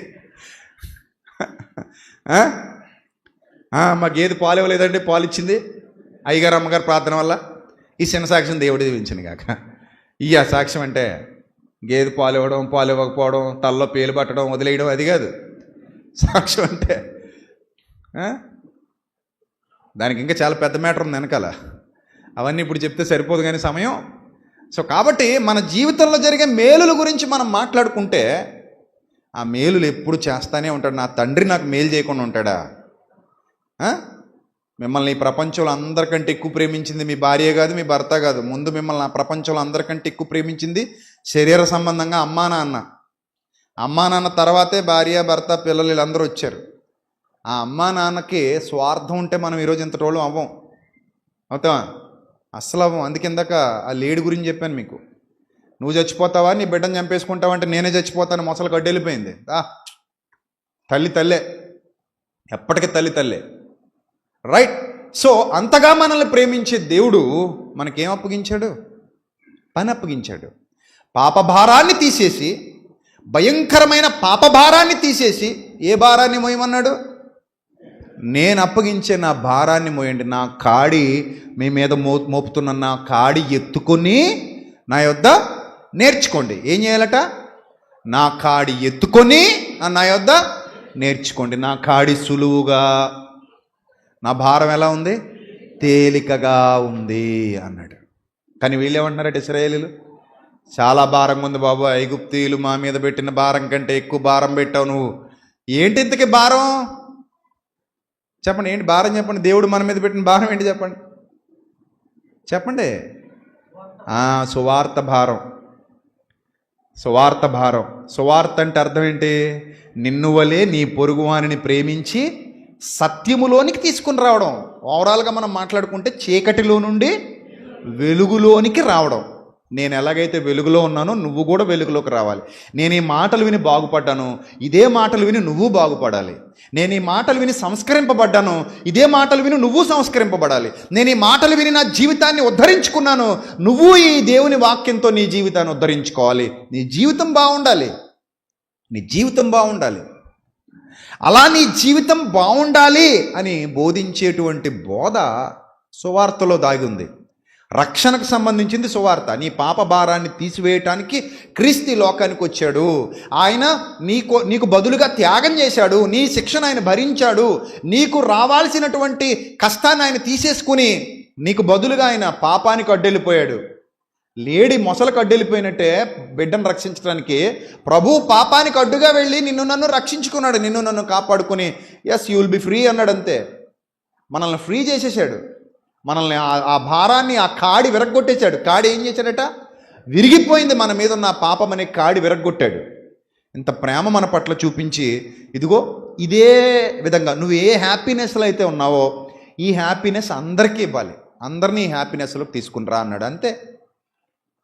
నేను పొందిన ఆనందం అందరు పొందాలి. ఇప్పుడు ఎక్కడైనా 100 రూపాయలు చీర 20 రూపాయలకి ఇచ్చేస్తున్నారు అనుకోండి, మీరు ఏం చేస్తారు? ముందు మీ దగ్గర ఎన్ని వందలు ఉన్నాయో చూసుకుంటారు. అంతే కదా? మీ దగ్గర ఎన్ని వందలు ఉన్నాయి? ఒక 800 ఉన్నాయనుకోండి. 800 ఉన్నాయి. 800కి సరిపడా ఏం తెచ్చేసుకుంటారు? చీరలు తెచ్చేసుకుంటారు. ఆ తర్వాత ఇంక మీ దగ్గర లేవు. ఏం చేస్తారు అప్పుడు? ఇంకా అక్కడ చీరలు ఉన్నాయి. ఏం చేస్తారు చెప్పండి? ఏం చేస్తారు అప్పుడు? అందరికి చెప్పడం మొదలెడతారు. మీ పక్కింటి వాళ్ళకి, మీ బంధువులకి, మీ ఇంట్లో వాళ్ళకి, మీ స్నేహితులకి ముందు చెప్తారు. ముందు ఎవరికి చెప్తారు? అక్క ఇలారా, వదిన ఇలారా, తోడుకోళ్ళ ఇలారా, చెల్లెమ్మ ఇలారా, బావ ఇలారా, అందరికి పిలిచి అక్కడ 100 రూపాయలు చీర 20 రూపాయలకి ఇస్తున్నారు, తొందరగా వెళ్ళి తెచ్చేసుకుంటారు. సో వీళ్ళు కూడా వెళ్ళి తెచ్చేసుకుంటారు. ఇప్పుడు ఇంకా ఉన్నాయి అక్కడ. ఇప్పుడు ఏం చేస్తారు? ఎవడ కనబడితే అడిగి చెప్తారు. కనబడినోడు కల్లా చెప్తారు. కనబడినోడు కల్లా. పరిచయం లేకపోయినా కొన్ని సందర్భాల్లో చెప్తుంటాం. ఆ మధ్య రైల్వే స్టేషన్లో ఎవరో భోజనాలు పెడుతున్నాడట. రైల్వే స్టేషన్లో భోజనాలు పెడుతుంటే రైలు దిగేవాళ్ళు వచ్చేవాళ్ళు, ఇదిగో కొనుక్కోవడం ఎందుకు, అక్కడ ఉచితంగా పెడుతున్నారు, వెళ్ళి తెచ్చుకోండి అమ్మ, తెచ్చుకోండి. భోగిలు అందరికీ చెప్పుకుంటూ పోతున్నారు. ఇంతకీ నీకు తెలుసా? ఇళ్ళు భోగిలు ఉన్న వాళ్ళందరికీ తెలుసా? తెలీదు. అయినా కూడా చెప్పేస్తున్నాం. ఎందుకు? అక్కడ చాలా ఉంది, ఆల్రెడీ మన కడుపు నిండిపోయింది. ఇంకా మనం అందరినీ తోసుకుని వెళ్ళి కొట్టేసుకుని మనం అక్కడ తెచ్చేసుకోవడానికి ఏమీ లేదు. ముందు అదే చేస్తారు. ముందు మనం వెళ్ళి లైన్లో నిలబడిపోయాం, మన స్వార్థం మనం చూసేసుకున్నాం, మనకు పని అయిపోయింది. ఇంకా కావాలా బాబు అంటే ఇంకొద్దు బాబు, నిండిపోయింది అన్నం, తేనుపులు కూడా వచ్చేస్తున్నాయి, ఇంకా తింటే వాంతులు కూడా అయిపోతాయి. సో కాబట్టి ఇంక తినలేను నేను, నాకు వద్దని చెప్పేశాం. ఇప్పుడు నెక్స్ట్ ఏం చేస్తాం? అప్పుడు అవతలోడు అన్నాడు, ఇదిగో బాబు ఇంకెవరికైనా కావాలంటే చెప్పు, సమృద్ధిగా ఉంది ఇక్కడ రమ్మని అన్నాడు. ఇప్పుడు ఏం చేస్తాం? అలాగే బాబాయ్ అని పొట్ట పాముకుంటూ వచ్చి స్టేషన్లోకి, ఇదిగో బాబు ఎవరైనా కావాలంటే వెళ్ళి తినండి, అక్కడ ఇంకా చాలా ఆహారం ఉంది, సమృద్ధిగా ఉంది, ఎంత కావాలంటే అంత పెడుతున్నారు, వెళ్ళండి బాబు వెళ్ళండి అని చెప్పుకుంటూ పోతావు బావా. సువార్త ఎందుకు చేయడానికి నీకు నొప్పి కలుగుతుంది? మరి దేవుడు కూడా నీకు అదేమన్నా భారమా? అమ్మ మరి భారం కాదా అండి అంటాం మనం. ఆయన మనకు చేసిన దాంతో పోల్చుకుంటే మనం ఆయనకి చేసేది భారమా? ఏది భారం? అసలు ఆ మాట అనొచ్చా ఇశ్రాయేలీలు? ఆ మాట అనొచ్చా ఇశ్రాయేలీలు? యెహోవా మాట భారం అన్న మాట అనొచ్చా? వాళ్ళు అనకూడదు, కానీ అన్నారు. తప్పది. అది ఎలా ఉంటుందంటే అమ్మా నాన్న భారం అన్నట్టు ఉంటుంది. ఎంత నొప్పిగా ఉంటుందో ఇప్పుడు అర్థం అవుతుంది, కానీ మన ముసలోళ్ళయ్యాక అర్థం అవుతుంది. మన ముసలోళ్ళు అయ్యాక ఇప్పుడు మా విశ్వ వచ్చి చిచ్చి ముసలాడా బయటికి పో అన్నట్టుగా ఊహించుకున్నాను అనుకోండి, ఇప్పుడు అడిగి ఏం పెట్టను నేను. దేవుడు ఫ్యూచర్ చూపించడు, కానీ దేవుడు కానీ మనకి దర్శనాలు ఇచ్చి ఆ దర్శనాల్లో నీ కొడుకు ఎలా ఉండబోతున్నాడు, నీ కూతురు ఎలా ఉండబోతుందని ఫ్యూచర్ కానీ చూపెట్టాడు అనుకోండి, వీళ్ళకి మనం ఫీజులు కడతామా? ఆ భోజనం పెడతామా? భోజనం పెట్టడం, ఫీజులు కట్టడం ఏమి? అమ్మ దుర్మార్గుడా, నువ్వు భవిష్యత్తులో ఇలాగ అవ్వబోతున్నావట, నాకు ఆల్రెడీ దేవుడు చూపించాడు, కాబట్టి నీకు చచ్చిన ఒక్క మొక్క కూడా పెట్టనంతే, నా స్వార్థం నేను చూసుకుంటా. ఇప్పుడు అమ్మో నీకు తగలేసే డబ్బులు నేను బ్యాంకులో వేసుకుంటే మంచిదని నీళ్ళు జాగ్రత్త పడతారు. కానీ తల్లిదండ్రులు కదా ఉండదు, అన్నీ ఇచ్చేస్తారు ముందే. మా అమ్మ నాన్న ఉన్నారా, వాళ్ళ పేరు మీద ఏమీ లేదు, మీరు చెప్తే నమ్మరు. నిజం, ఈరోజు నేను ఇక్కడ నిలబడి చెప్తున్నాను, కావాలంటే వెళ్ళి అడగండి. మా అమ్మ నాన్న పేరు మీద ఒక్క పైసా లేదు ఈరోజు చెప్తున్నా, ఒక్క పైసా లేదు. మొత్తం మా పేరు రాసేసి కూర్చున్నారు వాళ్ళు. ఏ తల్లిదండ్రులు అలా చేస్తారా? కొంతైనా అట్టే పెట్టుకుంటారు. అమ్మో వీళ్ళు చూస్తే దొంగలు అవ్వచ్చేమో, రేపొద్దున వీళ్ళు మమ్మల్ని మోసం చేయొచ్చేమో అని పొలాలు ఇల్లులు అన్నీ వాళ్ళ పేరు మీద పెట్టు కూర్చుంటారు. కానీ మా నాన్న కానీ మా అమ్మ కానీ అలా చేయలేదే, ఇచ్చేసారు అంతే. అమ్మమ్మ అప్పుడప్పుడు నేను మరి మిమ్మల్ని చూడకపోతే ఏంటి పరిస్థితి అంటే,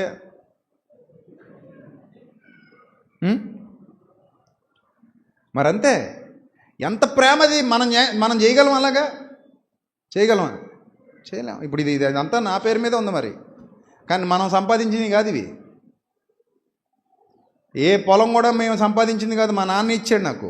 మా చెల్లికేటి, మా అన్నయ్యకేటి, నాకేటి. అది ఇల్లు అయినా పొలం అయినా ఏదైనా మా నాన్న కష్టం. మా కష్టం ఇంత కూడా లేదు, పావల లేదు మా కష్టం, పావల. చివరికి నేను వ్యాపారం చేస్తానంటే డబ్బులు ఇచ్చింది కూడా మా నాన్నే. కాలేజీ ఎగ్గొట్టి కాలేజీ అయిపోయిన తర్వాత ఏ ఉద్ధరిస్తాడని. ఆ రోజుల్లో నన్ను నమ్మి మా అన్నయ్య మా నాన్న 10 లక్షల దాకా పెట్టారు పెట్టుబడి. ఇప్పుడు 2000లో, అంటే 22 సంవత్సరాల కిందట 10 పెడితే అందులో 6 అప్పగించాను, 4 నవిలేసి. సో అంత నమ్మకం పిల్లల మీదే. పిల్లలు ఏదో బాగుపడతారు, వాళ్ళు ఏదో చేసుకుంటారని అంత నమ్మకం. వీళ్ళు దొంగలవుతారంటే ఒక్కడు నమ్మడు. నమ్ముతారా? ఎవరు నమ్మరు. ఈరోజు మీరు మీ పిల్లల కోసం చేసే త్యాగాలు ఇవన్నీ ఎంత గొప్ప త్యాగాలో ఈరోజు పిల్లల కోసం తల్లిదండ్రులు చేసేవి. నేను ఎలా ఉన్నా పర్లేదు, వాళ్ళు బాగుండాలి.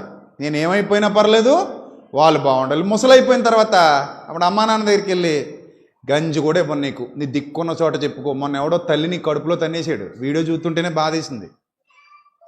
తల్లిని ఎగిరి తన్నేసాడు ముసలావిడిని, లేవలేకపోతుంది, అయినా తంతున్నాడు దరిద్రుడు. నిజంగా అక్కడ ఉంటే నేను అన్నీ మర్చిపోయి మెడిరి చేస్తానన్నమాట. అంత కోపం వచ్చింది నాకు. సో అలాంటి క్రూరులు ఉన్నారు. కొడతారు, తల్లిదండ్రులు కొడతారు కూడా. వాళ్ళు ఎందుకు కొడతారంటే కొడతారు. మరి కొట్టడం తప్పు కదరా అంటే ఇంకా ఎన్ని అనవసరాలకి కొడతారు. నిజంగా వీడు కొడతాడని తెలిస్తే ఆ తల్లిని ఇంత కష్టపడి పెంచుద్దా? వీడు ఇలా వదిలేసిపోతాడని తెలిస్తే ఆ తల్లిదండ్రులు ఆడిని అంత కష్టపడి పెంచుతారా? పెంచరు. ఎందుకు పెంచారు అని అంటే ఆడు వదిలేసిపోతాడా, బతుకుతాడా, చంపుతాడా, చూస్తాడా, చూడ్డా, అవన్నీ మాకు అనవసరం. నా బిడ్డ అంతే. అది తల్లి ప్రేమ, తండ్రి ప్రేమ. నా బిడ్డ అంతే. ఆడు చూస్తే చూడనివ్వండి, చూడకపోతే మానేనివ్వండి, కానీ నా బిడ్డ అంతే, వాడు బాగుండాలి అని కోరుకునేవాళ్లే తల్లిదండ్రులు. అంత ప్రేమిస్తారు పిల్లల్ని, అంత ప్రేమిస్తారు. తప్పు చేస్తారని, మోసం చేస్తారని తెలిస్తే అస్సలు ఎవరు దగ్గర కూడా రానివ్వరు. కానీ చివరికి ఎవరో ఒకళ్ళు, ఎక్కువ శాతం మంది, 90% మంది ఏం చేస్తున్నారు? మోసమే చేస్తున్నారు. రేపొద్దున మన పరిస్థితి అంతే. మనం నమ్ముతాం ఇప్పుడు పిల్లల్ని, గుడ్డిగా నమ్ముతాం. నీకేం కావాలరా నాయన, నువ్వేమంటే అదిరా నాయన, తీసుకొని ఆయన, తెచ్చేస్తాను ఆయన, ఇచ్చేస్తాను ఆయన అంటాం. అవునా కదా? రేపు పొద్దున మరి పంగనామాలు పెడతాడేమో, పెడితే పెట్టచ్చు. అది మీకైనా నాకైనా ఎవరికైనా కదా. ఎందుకంటే పిల్లలు వాళ్ళ వాళ్ళ వాళ్ళ వాళ్ళ నిర్ణయాలు వాళ్ళు తీసుకునే సమయం ఒకటి వస్తుంది. వాళ్ళు రెక్కలు విప్పుకుని ఎగిరే సమయం ఒకటి వస్తుంది. ప్రియులారా, మరి ఆలోచన చేయండి. దేవుడు కూడా నిన్ను నమ్మి నీకు నాకు బాధ్యత అప్పగించాడు. బాధ్యత అప్పగిస్తే భారంగా ఉంది బాబోయ్ అన్నావు అనుకో, ఆయనకి అంతే బాధగా ఉంటుంది. ఎంత బాధగా ఉంటుందంటే, అరే నాయన, నిన్ను ప్రేమించి కదరా నేను నిలబెట్టాను, నిన్ను ప్రేమించి కదా నీకు ఈ బాధ్యత అప్పగించాను, నిన్ను నమ్మి నీకు ఈ బాధ్యత అప్పగించాను, నా కుమారుడుగా నిన్ను స్వీకరించాను, నా కుమార్తెగా నిన్ను స్వీకరించాను. ఈరోజు సంఘం అంటే ఏమనుకుంటున్నావు నువ్వు? సంఘంలో నీకు చోటు దొరికిందంటే దాని అర్థం ఏంటనుకుంటున్నావు? రక్షణ ద్వారా క్రీస్తు రాజ్యంలోనికి అడుగుపెట్టావు. క్రీస్తు రాజ్యం ఇది సంఘం అంటే. ఇక్కడ ఉన్నాము అంటే నోవహు గారు వాడలో ఉన్నట్టే. నోవహు గారు వాడలో ఉండి ఎలాగైతే రక్షణలోనికి వెళ్ళాడో, మనము సంఘములో ఉండి క్రీస్తు ద్వారా పరిశుద్ధాత్మ సహవాసంలో ఉండి ఆ నిత్య జీవాన్ని స్వతంత్రించుకోబోతున్నామన్న బలమైన, స్థిరమైన, దృఢమైన విశ్వాసంతో ఇక్కడి నుంచి వెళుతున్నాం. ఆ విశ్వాసంతోనే సంఘంలో సభ్యులుగా కొనసాగుతున్నాం. సత్యం అనే ఆహారాన్ని రోజూ పెడుతున్నాడు ఆయన. దీన్నే అక్షయ ఆహారం అన్నాడు. మనల్ని నిలబెట్టేది అదే. మనం తింటూ ఇతరులకు కూడా పెడతాం. అదే బాధ్యత. నువ్వు పాపం నుంచి విడిపించబడ్డావు, నీతో పాటు అందరూ విడిపించబడాలి. అలా నువ్వు విడిపించబడ్డానికి కారణమైనది వాక్యం, సత్యం. అలాగే నువ్వు సత్యంలోకి వచ్చి కూడా అప్పుడప్పుడు పడిపోతుంటావు. అలా నువ్వు పడిపోయినప్పుడు కూడా నిన్ను ఉజ్జీవింపజేసేది, మళ్ళీ నిలబెట్టేది వాక్యం. ఈరోజు 2 పనులు మనం సెమినార్ తలపెట్టామంటే 2 పనులు జరగబోతున్నాయి. ఒకటి, పడిపోయిన వాడు నిలబడాలి, నిలబడిన వాడు పడిపోకుండా జాగ్రత్త పడాలి. అంతే. నిలబడిన వాడు మరింత బలపడాలి, పడిపోయిన వాడు తిరిగి నిలబడాలి. ఒకవేళ ఎరుగని వాడు ఎవడైనా ఉంటే ఎరగాలి, మారాలి, రక్షణ పొందాలి. దాని కొరకు పడే ప్రయాసలో భాగమే ఇదంతా. ఇప్పుడు మనకి ఎలా ఉంటుందంటే, ఇది మళ్ళీ సెమినార్ వచ్చిందండి, భారంగా ఉందంటే. అదే మన పెళ్ళైతే భారం ఉండదు. నేను నిజంగా మొన్న మీ అందరి విషయంలో బాధపడ్డా, అందుకే ఈరోజు ఈ ప్రసంగం వస్తుంది. నిజం. ఎవరైనా తొడవడానికి ఉన్నారా అంటే ఒక 4 చేతులు లేచాయి, మిగిలిన లేవు. ఇంటి దగ్గర పని ఉంది, మాకు పోవాలి, మాకు బోల్డ్ బాధ్యతలు అండి. ఏందంటే మీరు మాకు చెప్తారు. ఇలాగ అందరూ అనుకుంటే ఇక్కడ వచ్చావు చక్కగా, నువ్వు వచ్చేసరికి కుర్చీలు ఉన్నాయి, తుడిచేసి ఉంది శుభ్రంగా, మైక్ అంతా సెట్ చేసి ఉంది, ఇక్కడ వాకింగ్ చెప్పడానికి ఒకడు నిలబడి ఉన్నాడు, హ్యాపీ.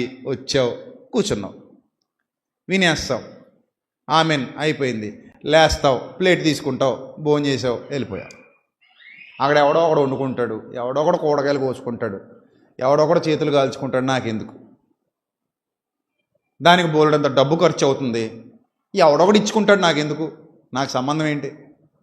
నా కుటుంబం ఇది, నాదా పని అని ఆకాశం వైపు చూసి చెప్పగలవా? ఇదిగో బాబు, నాకు సంబంధం లేదు బాబు అనండి అందరూ సరే. ఆకాశం వైపు చేతులెత్తి, బాబు ఇదిగో ఆ రక్షణ ఏదో అన్నావు, అది ఒకటే నాకు కావాలి తప్ప, నా భారం నువ్వు తీసేయడం ఒకటే నాకు కావాలి తప్ప, నీ భారాలు నా మీద పెడతానంటే కుదరదు బాబు, మరి నాకు ఖాళీ లేదు బాబు చెప్పండి అందరూ సరే గట్టిగా పైకి చూసి, చేతులు పైకెత్తి, ఇగో నాకు సంబంధం లేదే అని చెప్పండి. చెప్తారా? నాకు కుదరదు బాబు, ఈ పనులన్నీ నాకు కుదరవు, నాకు సొంత పనులు చాలా ఉన్నాయి. ఏది ఇక్కడికి వచ్చి తొడవాలంటే నా ఇల్లు ఎవడు తుడుస్తాడు, ఇక్కడికి వచ్చి తొలపాలంటే నా ఇల్లు ఎవడు తుడుతాడు, ఇక్కడికి వచ్చి వండాలంటే నా ఇంట్లో ఎవడు వండుతాడు, ఇక్కడికి వచ్చి ఖర్చు చేయాలంటే నా ఇంటి దగ్గర ఎవడు ఖర్చు చేస్తాడు. ఇది నీ పని, నా పని కాదు, ఇది భారంగా ఉంది నాకు అని అన్నప్పుడే ప్రభు అంటాడు, అరే యెహోవా భారమును మాట ఎత్తటం తప్పు అంటాడు. తప్పు తప్పు. ఎందుకంటే ఆయన నీ మీద ఎప్పుడు భారాన్ని మోపల, రెస్ట్ ఇచ్చాడు. గుర్తుపెట్టుకో, నీకు ఆయన ఎప్పుడు భారం మోపడు. నీకు పని అప్పగించాడంటే దానికి వెనక ఎన్నో ఆశీర్వాదాలు ఇస్తాడు, దానికి తగ్గ రెస్ట్ కూడా ఇస్తాడు. నిజంగా చెప్తున్నా, ఒక దేవుని సేవకుడిగా దేవుని సేవలో అపోస్తలు కష్టాలు పడ్డారు, విశ్వాసులు కష్టాలు పడ్డారు, శ్రమలు పడ్డారు అని అంటామా? వాళ్ళు కష్టాలు శ్రమలు పడ్డప్పుడు పడ్డారు, సుఖపడ్డప్పుడు సుఖపడ్డారు. సంపన్న స్థితిలో ఉండనెరుగుదును, భేద స్థితిలో ఉండనెరుగుదును అన్నాడు. ఈరోజు పరదేశంలో మనకంటే ముందు నుంచి సుఖపడుతూ ఉన్నారు వాళ్ళు. దేవుడు విశ్రాంతిని అనుగ్రహించాడు. ఒక దేవుని సేవకుడిగా, దేవుని పనిలో ఉన్నవాడిగా నా అనుభవాలు చెప్తున్నా. ఎంత కష్టపడతామో అంత రెస్ట్ ఇస్తాడు ఆయన. ఎంత కష్టపడతామో అంత ఆనందాన్ని ఇస్తాడు. ఎంత కష్టపడతామో అంత శ్రమని అంత సంతోషాన్ని ఇస్తాడు. ఇప్పుడు ప్రారంభంలో నేను సేవ ప్రారంభించిన కొత్తలో చాలా పనులు నేను కూడా చేయాల్సి వచ్చేది. నిజం. సౌండ్ సిస్టమ్ సెట్ చేసుకోవటాలు, ఒక్కోసారి మిక్సింగ్ చేసుకోవటాలు, ఒకసారి ఎడిటింగ్ చేయటాలు, ఆ సాంగ్స్ కూడా ఎడిటింగ్ చేయటాలు, ఇవన్నీ నేను ప్రారంభంలో చేసినవే. ఆ బాలుగాడికి నేర్పింది నేనే ఫస్ట్. ఆ తర్వాత వాడు షార్ప్గా తయారై మెల్లిమెల్లిగా నేర్చేసుకుని నాకు ఖాళీ ఇచ్చేసాడు. ఇప్పుడు బన్నీ వచ్చినా, అంతకుముందు మధు చేసిన, వీళ్ళందరికంటే ముందు అన్ని పనులు నేనే చేసుకున్నాను. ఇప్పుడు వీళ్ళు వచ్చి చేస్తున్నారు. అంటే నాకు రెస్ట్ ఇచ్చాడా లేదా దేవుడు? పని పెరిగింది, పిల్లలు పెరిగారు, సభ్యులందరూ ఏకమయ్యారు, రెస్ట్ దొరికింది. లేదు ఇప్పటికే నైట్ 1 గంటకి నేనే రావాలి, వచ్చి నేనే మిక్సింగ్ చేసుకోవాలంటే, వచ్చి నేనే ఎడిటింగ్ చేసుకోవాలంటే నాకు అవుతుందా? అవదు. నేనే అన్ని పనులు చేసుకోవాలంటే నా వల్ల అవదు. కొన్ని పనులు అప్పగించేసి వెళ్ళిపోతాను అంతే. నేను అన్ని పనులు నేను చేయను. ఇక్కడ ఇప్పుడు బోలెడంత టీం ఉంది. ఆ టీం చేసుకుంటుంది వర్క్, నేను చేయక్కర్లా. మిక్సింగ్కి ఒక యూనిట్ ఉంది, ఈ సౌండ్ సిస్టమ్ ఒకళ్ళు చూసుకుంటారు, మిగిలిన పనులు ఒకళ్ళు చూసుకుంటారు, వంటలు ఒకళ్ళు చూసుకుంటారు, మిగిలిన బయట పనులు ఏమైనా ఉంటే ఒకళ్ళు చూసుకుంటారు, పురమాయింపులు ఏమైనా ఉంటే ఒకళ్ళు చూసుకుంటారు. సెమినార్ ఉందంటే బోలెడంత మంది కష్టం చూసుకుంటారు. చాలామంది పిల్లలు ఉన్నారు. ఎందుకంటే భారము ఆయన అప్పగించిన భారం. ఇది నా తండ్రి పని. నా తండ్రి పని. నా తండ్రి పని చేయవలసిన బాధ్యత ఎవరి మీద ఉంది? నా మీద ఉంది. అయ్యో సువార్తను ప్రకటింపకపోయిన ఎడల నాకు శ్రమ. మనం ఎప్పుడైతే పని మానేసి తప్పించుకుంటుంటామో, తప్పించుకు తిరుగువారు ధన్యులు సుమతి అనే పద్యం బాగా నేర్చుకుని ఎప్పుడైతే తప్పించుకుపోతుంటామో ఒకటే గుర్తుపెట్టుకోండి, ఆకాశం వైపు చూసి ఆయనకి చెప్తున్నట్టు, ప్రభువా నీవు నన్ను కలిమిలో ఉంచావు, కానీ నేను నీ పనికి ఉపయోగపడలా. నా చేతులు ఎప్పుడు మూసుకునే కూర్చున్నా. నేను ఎప్పుడు నీ పనికి ఇవ్వడానికి ముందుకు రాలా. ఇదేమి ఎవరో తినేసేది కాదు, ఎవరో దోచుకునేది కాదు. కానీ మనం దోచుకునే వాళ్ళకి ఇచ్చాం. ఇది దోచుకునేది కాదు. దేవుని పని కళ్ళ ముందు కనబడుతోంది, కానీ నా చెయ్యి వెనక్కి తీశాను తప్ప ముందుకు ఇవ్వాల. కలిమిలో ఉండి కూడా, లేమిలో ఉంటే నో ప్రాబ్లం. నువ్వు నాకు ఇచ్చినా కూడా నేను నీ పనికి ఇవ్వలేకపోయా అంటే ఆకాశం వైపు చూసి నేను చెయ్యను ప్రభు అని ఒక మాట చెప్పినట్టే. నా ఒంట్లో సత్తు ఉంది, శక్తి ఉంది, ఆరోగ్యం ఉంది, నన్ను కాపాడుకుంటున్నావు, నా రాకపోకల్లో నాకు తోడుగా ఉంటున్నావు, అయినా కూడా నీ పని కొరకు నడుము వంచలేకపోతున్నానంటే, అయినా నీ పని కొరకు నా చేతులు వాడలేకపోతున్నానంటే, నీ పని కొరకు నా కాళ్ళు వాడలేకపోతున్నానంటే, నేను అలా కూర్చొని గడిపేస్తున్నానంటే ముద్దపప్పులాగా. ఆకాశం వైపు చూసి ప్రభువా నీ పని నాకు ఉంది కానీ నేను చేయట్లేదు ఏమనుకోక, మరి నా వల్ల కాదు. ఆ ధైర్యం మనకి ఎక్కడి నుంచి వచ్చింది? ఇప్పుడు అదే మాట నేను చెప్తే ఈరోజు ఇన్ని 100 మంది ఇక్కడ కూర్చునేవారా? ఇన్ని 100 మంది రక్షణలోనికి వచ్చేవారా? ఈరోజు నేను అదే మాట చెప్తే పరిస్థితి ఎలా ఉండేది ఒక్కసారి ఆలోచించండి. నాకు చాలామంది బతకటానికి పాస్టర్ అయిపోయాడన్న వాగినోళ్ళు కూడా చాలామంది ఉన్నారు గతంలో. ఇప్పుడు కూడా అప్పుడప్పుడు మతోన్మాదులు పెడుతుంటారు కింద కామెంట్లు. నేను అంటాను, నేను నిజంగా అప్పటి నుంచి ఇప్పటి వరకు ఆ బిజినెస్ చేసుకుంటూ ఉంటే నా ఫైనాన్స్ బిజినెస్ నాకు సరిపోదా? దాన్ని మించిన వ్యాపారం ఏముంది? సరిపోద్ది. బతకడానికైతే ఈ సేవలోకి రావాల్సిన అవసరం లేదు. నేను బతకడానికి రాలా, బతికించడానికి వచ్చాను. అది నాకు తెలుసు, నా తండ్రికి తెలుసు. సో ఎంతోమంది ఈరోజు వాక్యాన్ని విని బాగుపడుతూ వాళ్ళ జీవితాలు కట్టుకుంటూ ఆత్మీయ స్థితిలో వర్ధిల్లుతున్నారంటే అది సేవలో లభిస్తున్నటువంటి గొప్ప ధన్యత. ఈరోజు మనం చేసే ప్రతి కార్యం అలాంటి ఉన్నతమైనది కావాలన్నదే నా ఆకాంక్ష, నా ఆశ. కానీ చాలామంది వెనక్కిపోయే వాళ్ళు ఉంటారు. అందుకే అంటాడు, అందరూ తమ సొంత కార్యములనే చూచుకొనుచున్నారు కానీ ఆ యేసుక్రీస్తు కార్యము చూడరు. చూడండి ఇంకొక మాట, యోహాను గారు రాసిన మొదటి పత్రిక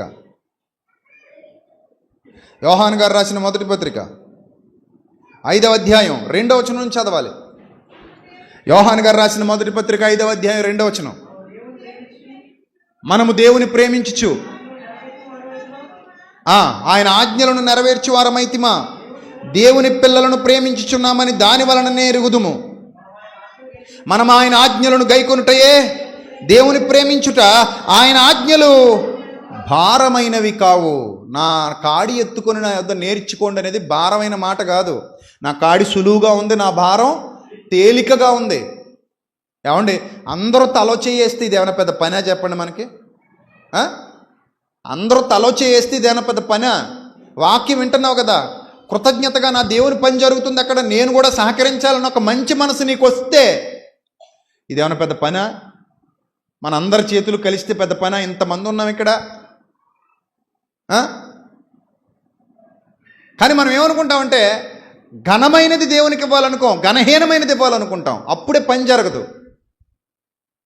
ప్రతివాడు 1,00,000 ఉన్నవాడు 10 రూపాయలు ఇచ్చి, 50,000 ఉన్నాడు 10 రూపాయలు ఇచ్చి, 10,000 ఉన్నాడు 10 రూపాయలు ఇచ్చి, 100 ఉన్నాడు 10 రూపాయలు ఇస్తే పని ఎలా జరుగుద్ది చెప్పండి? జరగదుగా. సో కలిమిలో ఉన్నవాడు లేమిలో ఉన్నవాడిని ఆదుకోవాల్సిన వాడుగా ఉన్నాడు. జరుగుతున్న ఏ పనైనా సరే మేలుకరమైనది అని మనకు అనిపించినప్పుడు మన గుప్పిలు విప్పాలి తప్ప బంధించకూడదు. అది ధర్మం కాదు, అది న్యాయం కాదు. ఎందుకంటే ఇది మనందరి కార్యం, మనందరి కొరకు జరుగుతున్నటువంటి బలమైన దేవుని కార్యం. సో మంచి పని కోసం మనం చేస్తున్నాం, సత్కార్యం చేస్తున్నాం, తప్పులేదు అందులో. దుష్ట కార్యక్రమం చేస్తే అది రాంగ్. అది నీతి మాలిన పని చేస్తే అది రాంగ్. అది పనికి మాలిన పనికి సహకరిస్తే రాంగ్. అది పనికొచ్చే పనికి కూడా మనం సహకరించకుండా వెనకదీస్తున్నాం అంటే దట్ ఈజ్ నాట్ రైట్. దేవునికి మనం మాటిచ్చాం, ప్రభువా నేను నీ పని చేస్తానని. పని చేస్తానని మాటిచ్చినప్పుడు మన దగ్గర ఉన్నప్పుడు మనం వెనక్కి తీస్తే రేపొద్దున మనకు ఆయన ఎలా ఇవ్వగలడు? దేవుడు ఉత్సాహముగా ఇచ్చువానిని ప్రేమించును అని స్పష్టంగా వ్రాయబడింది కదా. మీరు ప్రభువును బట్టి చూపిన ప్రేమను మరుచుటకు దేవుడు అన్యాయస్తుడు కాడు అని వ్రాయబడింది కదా. నిన్న డీబెల్గల్ వెళ్ళాను కదా, మంత్రాలయం లాడ్జిలో ఉంటే ఒక ఆయన వచ్చాడు, ఆటో నడుపుకుంటాడట. ఆయన 7 సంవత్సరాలుగా మన వాక్యం వింటూ ఉన్నాడట లైవ్లో. అన్న అని ఫోన్పే ఓపెన్ చేసి చూపించాడు నాకు. ప్రతి వారం 100 రూపాయలు కానుకేస్తున్నాడు అతను మన అకౌంట్కి, మన ఐఫర్గాడ్ అకౌంట్కి ప్రతి వారం 100 రూపాయలు పంపిస్తున్నాడు. ఈ 100 రూపాయలు ఏంటి తమ్ముడు అని అడిగితే అంటాడు కదా, అన్న నేను వాక్యం వింటాను, వాక్యం అయిపోయిన తర్వాత మీరు నెంబర్ ఇచ్చారు కదా, ఆ నెంబర్కి 6339 8500006339 నెంబర్కి మీరు కానుకలు పెట్టే టైంలో నేను కూడా 100 రూపాయలు కొడతా ఉంటాను అన్న, నాకు అలవాటు అయిపోయింది అన్న అంటున్నాడు. అసలు అతను ఎవరో కూడా నాకు తెలియదు, నిజంగా చెప్తున్నాడు. అతను ఎవరో కూడా నాకు తెలియదు. మొన్న పరిచయం అయ్యి మన సెమినార్ కోసం మళ్ళీ 3,000 ఇచ్చి వెళ్ళాడండి. అన్న ఏదో దానికి వాడండి అన్న ఈ 3,000 అన్నాడు. నువ్వేం చేస్తావు తమ్ముడు అంటే ఆటో నడుపుకుంటానన్న, ఆటో నడుపుకుంటూ వాక్యం వింటానే ఉంటాను, నా ఆటో ఎక్కిన వాళ్ళకు కూడా వినబడతా ఉంటాయన్న, అందుకే ఆటోలో పెట్టుకుంటాను. చిన్న చిన్న స్పీకర్లు తగిలించాడట ఆటోలో, ఏదో పని చేసుకుంటాడు. సో ఇలా ఎంతమంది పిల్లలు ఉన్నారో వాళ్ళందరి కష్టం మనం ఊరికే తినేసి వెళ్ళిపోవడం న్యాయమేనా? లేమిలో ఉండి ఇవ్వకపోతే పర్లేదు, కలిమిలో ఉండి కూడా మనం దేవుని పని చేయకపోతే అది న్యాయమేనా? కాదు. ప్రియమైన దేవుని పిల్లలారా, అందరం కలిసి కష్టపడితే ఎంతసేపు అండి? అది ఎంతసేపు? మనం ఏం చేయాలన్నా ఘనంగా చేయొచ్చు, ఏం చేయాలన్నా ఘనంగా చేయొచ్చు. ఎంతోమంది పిల్లలు ఉన్నారు ఇక్కడ, బలమైన పిల్లలు ఉన్నారు, కానీ పట్టించుకోవట్లేదు. పట్టించుకుంటే నాది అనుకుంటే వంటలు వాళ్ళైనా చేసేది, మనం చేయలేమా? చేతులు వాళ్లే కాల్చుకోవాలా, మనం కాల్చుకోలేమా? కూరగాయలు వాళ్లే కొయ్యాలా, మనం కొయ్యలేమా? వాళ్లే తొడాలా, వాళ్లే పెయింట్లు వేయాలా, వాళ్లే కుర్చీలు సర్దాలా, వాళ్లే నీళ్లు మొయ్యాలా? మనం చేయలేమా? మన వల్ల కాదా? గండరాజు గారు వచ్చారట సెమినార్కి, పరిచర్య చేసేవాళ్ళు పేర్లు ఇవ్వండి అంటే చాలామంది వెనక్కిపోయారట. అప్పుడు నేను అన్నాను, వాళ్ళు ప్రార్థన చేసుకుంటారు కదన్నా ఇంటికి వెళ్ళి, మన పిల్లలే కదా, ఏమనకండి వదిలేయండి, మనం చెప్దాం, వింటారు. పని ఆగదు, దేవుని పని ఆగుతుందా? ఎవరొకళ్ళు వస్తారండి, ఆగదు, అయిపోద్ది. ఎవరొకళ్ళు వస్తారు. నువ్వు తప్పుకుంటే మరొకడు వస్తాడు, నువ్వు తప్పుకుంటే ఇంకొకడు వస్తాడు, నువ్వు వద్దంటే ఇంకొకడు వస్తాడు, ఎవడొకడు దేవుడు నిలబెట్టుకుంటాడు. ఇప్పుడు నేను చచ్చిపోతే ఇక్కడ పని ఆగిపోద్దా? ఆగదు కదా, ఎవరొకళ్ళు నిలబెట్టుకుంటాడు దేవుడు. అలాగే నువ్వు వెళ్ళిపోతే పని ఆగిపోద్దా? ఆగదు. కానీ ఆశీర్వాదాన్ని మనమే పోగొట్టుకుంటాం. ప్రభువా నేను నీ వాడను, నీ దానను, కృతజ్ఞతగా పని చేస్తున్నాను. నేను ఇప్పుడు చేసే పని డబ్బు కోసమో, ఆస్తి కోసమో, లేదా పరలోకం కోసమో చేసేది కాదు. మరి దేనికోసం? కృతజ్ఞతగా చేసే పని. కృతజ్ఞతగా. నాకు తెలిసిన ఒక ఆయన ఉన్నాడు. ఆయన మనం ఒక పాత చర్చ్ కట్టేటప్పుడు నా దగ్గర డబ్బులు లేవు. డబ్బులు లేకపోతే అప్పుడు మనకు అవసరం రేకులు అవి తేవాలి. చాలా 8 ఏళ్ళు 9 ఏళ్ళ కిందట మాట ఇది. అక్కడ పాత చర్చి ఉండేది కదా, మా నాయనమ్మ స్థలంలో కట్టింది, అక్కడ జరిగినప్పుడు చెరువిదిన. సో అప్పుడు ఆయన 2 లక్షల రూపాయలు ఇచ్చాడు నాకు. సో వెంటనే నేను కొన్నాళ్ళు ఉంచుకుని తిరిగి ఇచ్చేటప్పుడు మరి బాగోదు కదా, ఎంతో కొంత వడ్డీ వేసి ఇవ్వాలని చెప్పేసి నేను వడ్డీ తీసుకోమంటే, లేదమ్మా నువ్వు మంచి పని చేసావు కదా, నాకు వద్దమ్మా అన్నాడు. ఇంతకొక విషయం చెప్పనా, ఆయన క్రైస్తవుడు కదా, యాక్చువల్లీ అన్యుడే, కానీ మాకు బాగా తెలిసినవాడు కనుక, మంచివాడు కనుక మా ఊరే. సో ఇంకొద్దమ్మా నాకు అవసరం లేదు, నువ్వు ఉంచుకో, నువ్వు ఏమో నా దగ్గర ఏమో వడ్డీకి పట్టుకెళ్ళలేదు కదా అన్నాడు. అలా కాదండి, చాలా రోజులు అవుతుంది కదా, మీరు నాకు ఇచ్చి తీసుకోండి తప్పలేదు అంకుల్ గారు అంటే, లేదు నాన్న వద్దు, నాకు నువ్వేమన్నా స్వార్థానికి వాడుకున్నావు, మంచి పనికి కదా, ఉంచుకో అన్నాడు. ఇప్పటికే ఆయన ఎప్పుడు ఇక్కడికి వచ్చినా, బాబు కారు ఖాళీగా ఉందా, నన్ను పలానా చోట డ్రాప్ చేయాలంటే వెంటనే పంపిస్తాను. నేను ఎందుకు పంపిస్తాను, నాకు పని ఉన్నా సరే ఆ కుర్రాడినారే బాబు ఆయన డ్రాప్ చేసి వచ్చే పెద్ద ఆయన ఎక్కడైనా తీసుకెళ్ళి దింపేసి వచ్చాను. ఎందుకు అంటానంటే కృతజ్ఞత. ఆ కృతజ్ఞత లేకపోతే మనం మనుషులమే కాదు. ఇప్పుడు నాకు ఇబ్బంది వచ్చినప్పుడు ఆయన నాకు హెల్ప్ చేశాడు, నాకు అవసరం వచ్చినప్పుడు ఆయన నాకు హెల్ప్ చేసినప్పుడు చాలా సంవత్సరాల క్రిందట. ఇప్పుడు ఆయనకి ఏదైనా చిన్న అవసరం వచ్చింది అన్నప్పుడు మనం అదే పెద్ద విషయం కాదు, కారులో డ్రాప్ చేసి రావడానికి ఏమైపోద్ది, ఏమి ఉండదు, మహా అయితే అనపర్తి లేకపోతే సావర్లకోట ట్రైన్కి దింపు రావాలంతే. ఆ మాత్రానికి నేను ముఖం చూసుకుంటే అది తప్పు కదా. ఇప్పుడు నేను చేసేది లాభం ఆశించా లేకపోతే కృతజ్ఞతతోనా? అంతే. ఆ కృతజ్ఞత మనకు మనుషుల మీదే ఉన్నప్పుడు మరి దేవుని మీద ఉండాలా వద్దా? ఉండాలి. ఎంత కృతజ్ఞత ఉండాలి? సముద్రం అంత కృతజ్ఞత ఉండాలి, ఆకాశం అంత కృతజ్ఞత ఉండాలి. ఎందుకు ఉండాలి? ప్రభువా, నేను నశించిపోతున్న నన్ను రక్షించడానికి నీ కుమారుడైన క్రీస్తుని లోకానికి పంపించి నిన్ను వల్లే నీ పొరుగువాడిని ప్రేమించమని చెప్పావు. నేను ఇక వెనక్కి తీయను ప్రభువా, ముందుకు వెళ్తాను. ఎందుకంటే ఇప్పుడు నేను దేవుని కొరకు ఇచ్చినా నాకు మళ్ళీ తిరిగి ఆయనే ఇస్తాడు. వదిలేస్తాడా నన్ను? ఎందుకు వదిలేస్తాడు? ఎప్పుడూ వదలలేదు ఆయన. నువ్వు మేలు చేసి చూడు, నీకు మళ్ళీ తిరిగిస్తాడు ఆయన.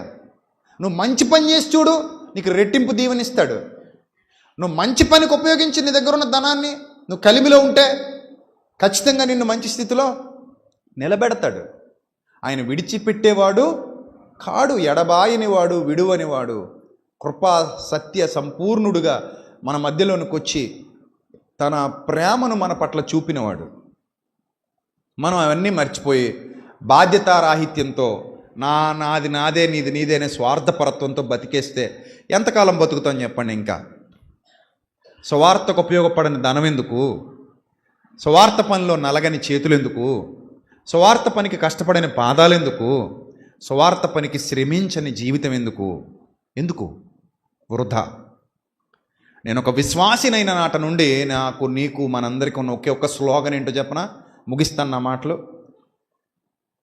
ఇకను జీవించువాడను నేను కాను, క్రీస్తే నాయందు జీవించుచున్నాడు. That is our ultimate slogan. ఇకను జీవించువాడను నేను కాను, క్రీస్తే నాయందు జీవించుచున్నాడు. ఈ మాట ఏ రోజైతే మన నోటి వెంట వస్తుందో అది నిజమైన విశ్వాసికి ఉండాల్సింది. ఇప్పుడు ఇక్కడ ఉన్నదంతా క్రీస్తే అయితే క్రీస్తు ఏం చేస్తాడు చెప్పండి? క్రీస్తు ఏం చేస్తాడు? ఇక్కడ కూర్చున్నవా, ఇక్కడ ప్రతి కుర్చీలో క్రీస్తే ఉన్నాడు అనుకుందాం, లైవ్లో చూస్తున్న ప్రతి ఒక్కరిలో క్రీస్తే ఉన్నాడు అనుకుందాం. క్రీస్తు ఏం చేస్తాడు? తన వల్లే తన పొరుగువాడిని ప్రేమిస్తాడా? చెయ్యి వెనక్కి తీస్తాడా? దేవుని పని అనేసరికి నా చిత్తము కాదు నీ చిత్తమే నెరవేరాలంటాడా? లేకపోతే నాకు పని ఉంది బాబు, నా ఇష్టం నెరవేర్చుకోవడానికి వచ్చాను, నీ ఇష్టం కాదంటాడా? ఏమంటాడు క్రీస్తు అయితే? ఇక్కడ కూర్చున్నది క్రీస్తు అయితే, ఇక్కడ వింటున్నది క్రీస్తు అయితే, క్రీస్తు మాట ఏమని వస్తుంది? నా ఇష్టం అంటాడా? నీ ఇష్టం అంటాడా?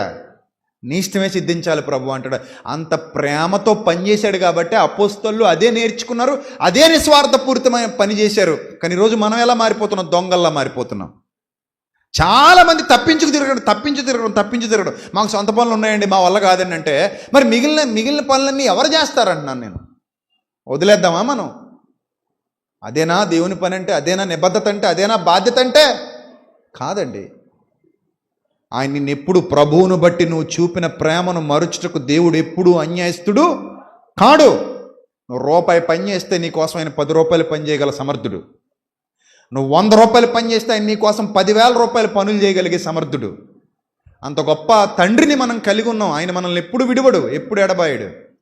నువ్వు మాత్రం మోసగాడిగా మోసగత్తెగా చరిత్రలో మిగిలిపోకు. మాటిచ్చాం, కష్టపడదాం, శ్రమ పడదాం, సువార్త పని అనేసరికి ముందుకొద్దాం. అది ఏ పనైనా సరే నువ్వేం చేయగలవా చెయ్యి. అందరూ ధనం ఇవ్వలేరు, ఎందుకంటే అందరూ కలిమిలో ఉండరు. కానీ ఆరోగ్యం ఉంది కదా మనకి, చేతులు పనిచేస్తున్నాయిగా, కాళ్ళు పనిచేస్తున్నాయిగా, ఏదైనా పని మనం చేయగలం కదా. చెయ్యండి, ఏదో పని చేయండి. నీకు ఏమొచ్చో అది చెయ్యి. మనం ఫోన్ చేశాను కుర్రాళ్ళకి, నాయన పెయింట్లు వేయడానికి ఎవరు లేరు, చాలా మిగిలిపోయింది పెయింట్లు అన్నీ వేయాలంటే. తొందరగా కొందరు వచ్చారు. చందు వచ్చి అంటాడు, అన్న ఎక్కువ మంది లేరన్నా, 4 ఉన్నారన్నా, 3 ఉన్నారన్నా, మిగిలిన వాళ్ళకి మీరు చెప్పండి అన్న వస్తారన్నా అంటే, నేను చెప్తే తప్ప రారా నాయన అన్నాను. నేను ఉన్నారు కదా, నేను చెప్తే తప్ప రారా, వాళ్ళంతటా వాళ్ళకి మనసు కలగదా. నేను పెయింట్ పని చేయగలను, ఇక్కడ పెయింట్లు వేసే అవసరం ఉంది, నేను వెళ్ళి వేసి వచ్చేస్తా. ఒక్క అర్ధగంట అందరు చేతులు కలిపితే గంటలు అయిపోద్ది. కుర్రాళ్ళందరూ చేతులు కలిపితే గంట పని. నేను వెళ్తా అనే మనసు నీకు ఎందుకు కలగలేదు? నేను నాదా ఇది ఏమైనా పోనీ, నేనేమైనా ఉంటానా ఇక్కడ? మంద కాదా ఇది, నాదా మందా? మందే కదా. మనది అన్న భావన మనకు వచ్చినప్పుడు, ఇది మన పని అన్న భావన వచ్చినప్పుడు నీకు ఎవ్వరు పని చెప్పక్కర్లా. నీ అంతటి నువ్వుగా వచ్చి ఇక్కడ ఏమైనా పని ఉందా అని చూసి చేస్తావు. ఎందుకంటే ఇది నా తండ్రి పని అంట. ఎవరి పని ఇది? నా తండ్రి పని, నా తండ్రి పని. ఆ బాధ్యత మనకి ఎప్పుడైతే ఉందో ఇంకా హెచ్చిస్తాడు దేవుడు మనల్ని, ఇంకా హెచ్చిస్తాడు. విడిచిపెట్టడు, ఏం విడిచిపెట్టడు, ఇంకా హెచ్చిస్తాడు. ఎవరైనా మన దగ్గర చిన్న పని చేశారంటే మనం ఏమి ఇస్తామా ఇవ్వమా? చెప్పండి, ఇస్తామా ఇవ్వమా? ఇస్తాం. మంచి కుర్రాడు కృతజ్ఞతగా పని చేస్తున్నాడు, ఎంతో కొంత ఇవ్వండి అని ఇస్తాం, ఖచ్చితంగా ఇస్తాం. హోటల్కి వెళ్తాం, కొంతమంది సర్వర్లో ప్రేమగా వడ్డిస్తారు, దగ్గరే ఉంటారు వాళ్ళు.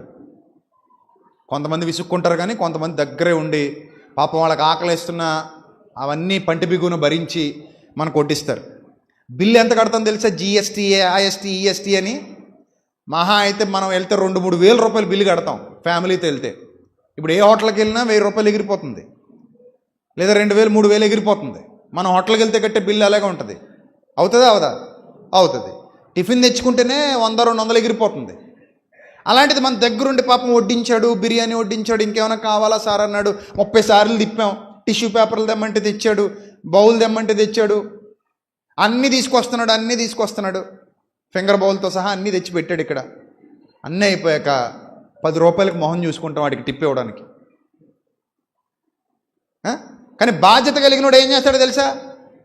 మంచి కుర్రాడు, 3000 రూపాయలు తిండి తిన్నాను నేను ఇక్కడ, ఒక 100 రూపాయలు ఇస్తే ఏమైపోద్ది తనకి?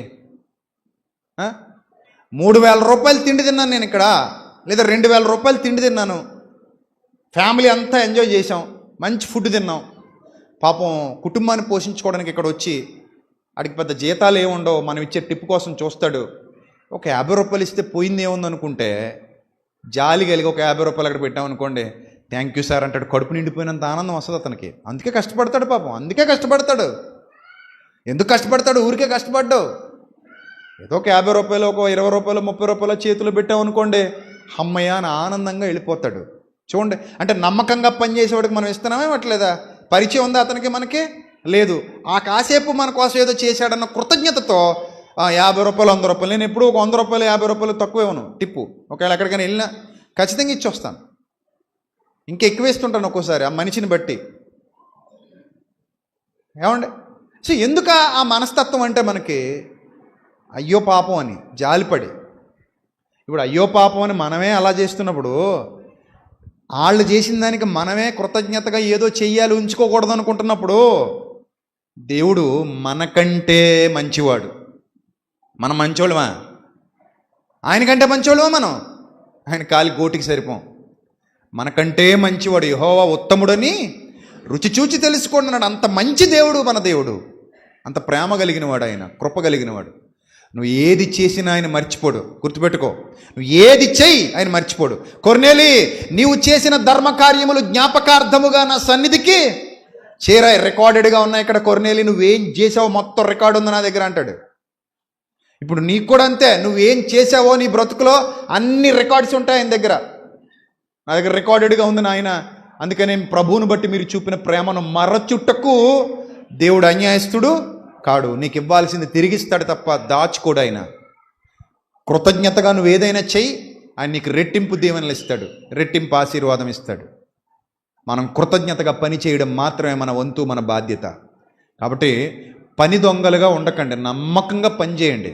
ప్రతిసారి మీకు గుర్తు చేసి, మీకు వాక్యాలు బోధించి, సెమినార్ పనులకు సిద్ధపరిచి అసలు ఆ పనే ఉండకూడదు. ఈ ప్రసంగం వల్ల వేడెక్కుతున్నానంటే నువ్వు అదో టైప్ అని, సరైన విశ్వాసవి కాదు. ఈ ప్రసంగం లేకపోయినా నేను ఇలాగే ఉన్నాను అన్నయ్య అంటే రియల్లీ యు ఆర్ గ్రేట్. ఈ ప్రసంగం అవసరం లేదన్నయ్య, నేను ఎప్పుడు ఇలాగే ఉంటాను, నా మైండ్ సెట్ ఎప్పుడు ఇంతే అని ఎవరైతే ఇక్కడ కూర్చున్నారో యు ఆర్ రియల్లీ గ్రేట్ అంతే.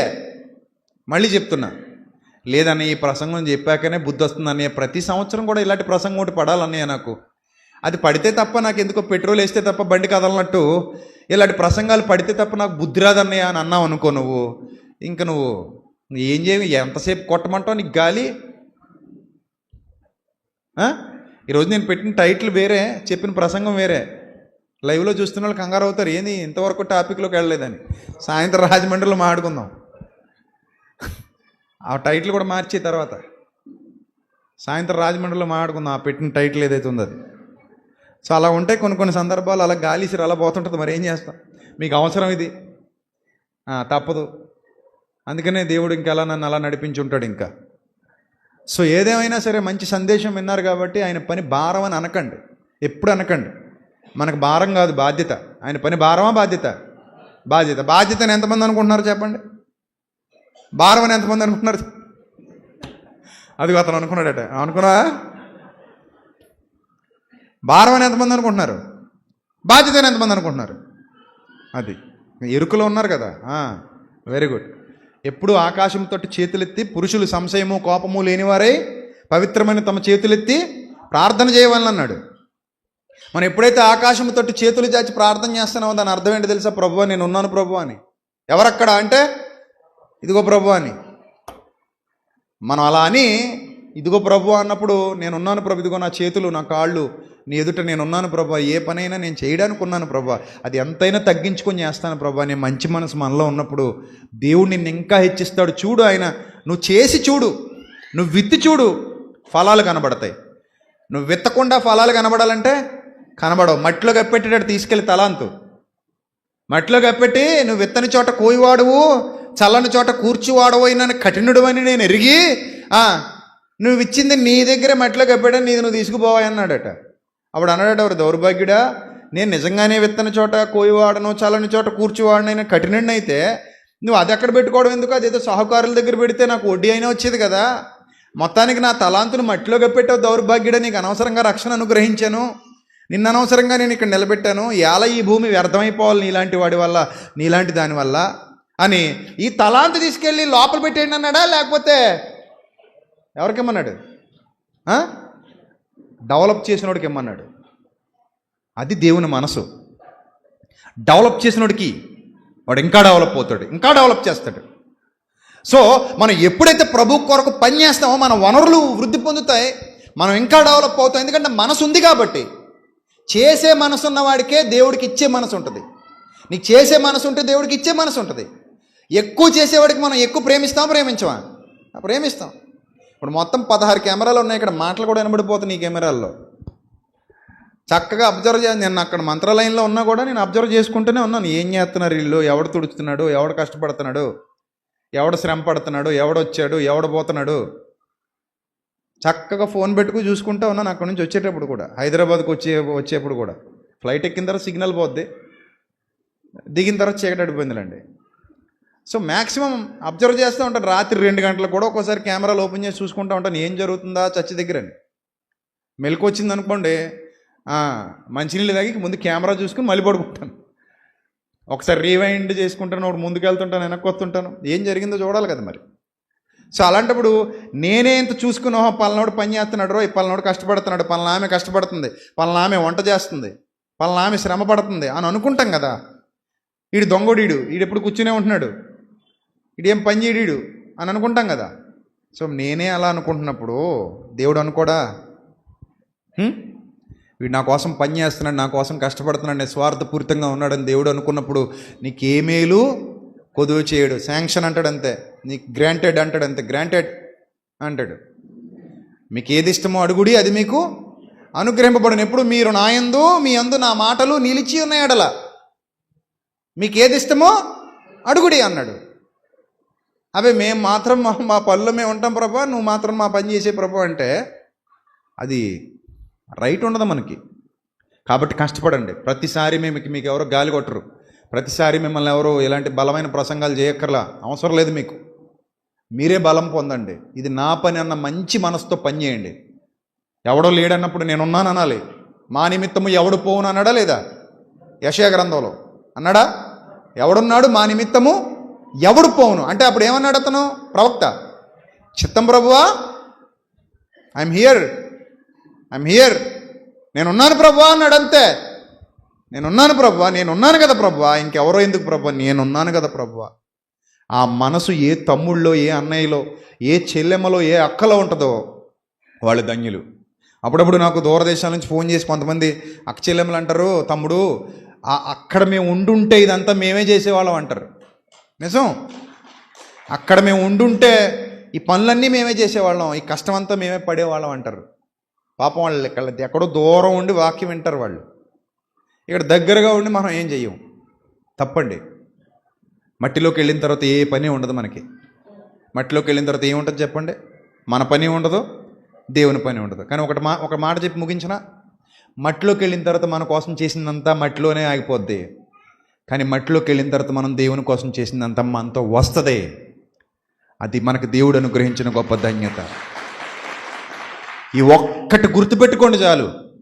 నా కోసం నేను చేసుకున్న ప్రతిదీ మట్టిలోనే ఆగిపోద్ది. కానీ ఆయన కోసం చేసిన ఏదైనా సరే మట్టి దగ్గర ఆగదు, నాతో పాటు వస్తుంది. మనతో పాటు వచ్చేది ఏదైనా ఉంది అంటే అది మనం చేసిన సత్కార్యాలు ఒక్కటే. మనతో పాటు వచ్చేది ఏదైనా ఉందంటే మనం చేసిన సత్కార్యాలే. అదే గుర్తుపెట్టుకోండి. కొర్నేలి, నీ సత్కార్యములన్నీ జ్ఞాపకార్థంగా నా సన్నిధికి ఎప్పుడో వచ్చేసాయి. నువ్వు నీ భార్యకి పట్టు చీర కొన్నావు, అది వచ్చిందని చెప్పడు. నువ్వు ఇంకోటి ఏదో కొన్నావు, అది వచ్చిందని చెప్పడు. అలాగని మీరు కొండం మానేయకండి, నన్ను తిట్టుకుంటారు. కొనండ్రా నాయన, అది మీ బాధ్యత. తప్పు అది. పెళ్లి చేసుకున్నాక చీర కొనకపోతే ఎలా కొనాలి? కానీ కొంటారమ్మా, కంగారు పడకండి. ఇది మా కొండ కేసరి ఎడుతున్నట్టు నువ్వు అనుకోకండి. మీకు ఎలా కొంటారు, కంగారు పడకండి. సో కాకపోతే ఆయన సన్నిధికి వెళ్ళవంతే. ప్రభా, నా భార్యకు 10,000 పెట్టి వర్క్ శారీ కొన్నాను ప్రభా, మరి నీ సన్నిధిలో రాసుకో ప్రభా, మరి నువ్వే కదా జతపరిచావు అన్నాడు. ఆదాములాగా నువ్వు నాకు ఇచ్చిన స్త్రీయే కదా అన్నట్టు నువ్వే కదా జతపరిచావు, మరి అది కూడా నీ అకౌంట్లో వేసుకో, తినేస్తుంది మొన్నటి నుంచి 10,000 కొనమంది కొన్నానని రాసుకోమని చెప్తే రాసుకోడు ఆయన. రాసుకోడు. అది నీకు సంబంధించిందిరా నాయన, నాకు సంబంధం లేదంటాడు.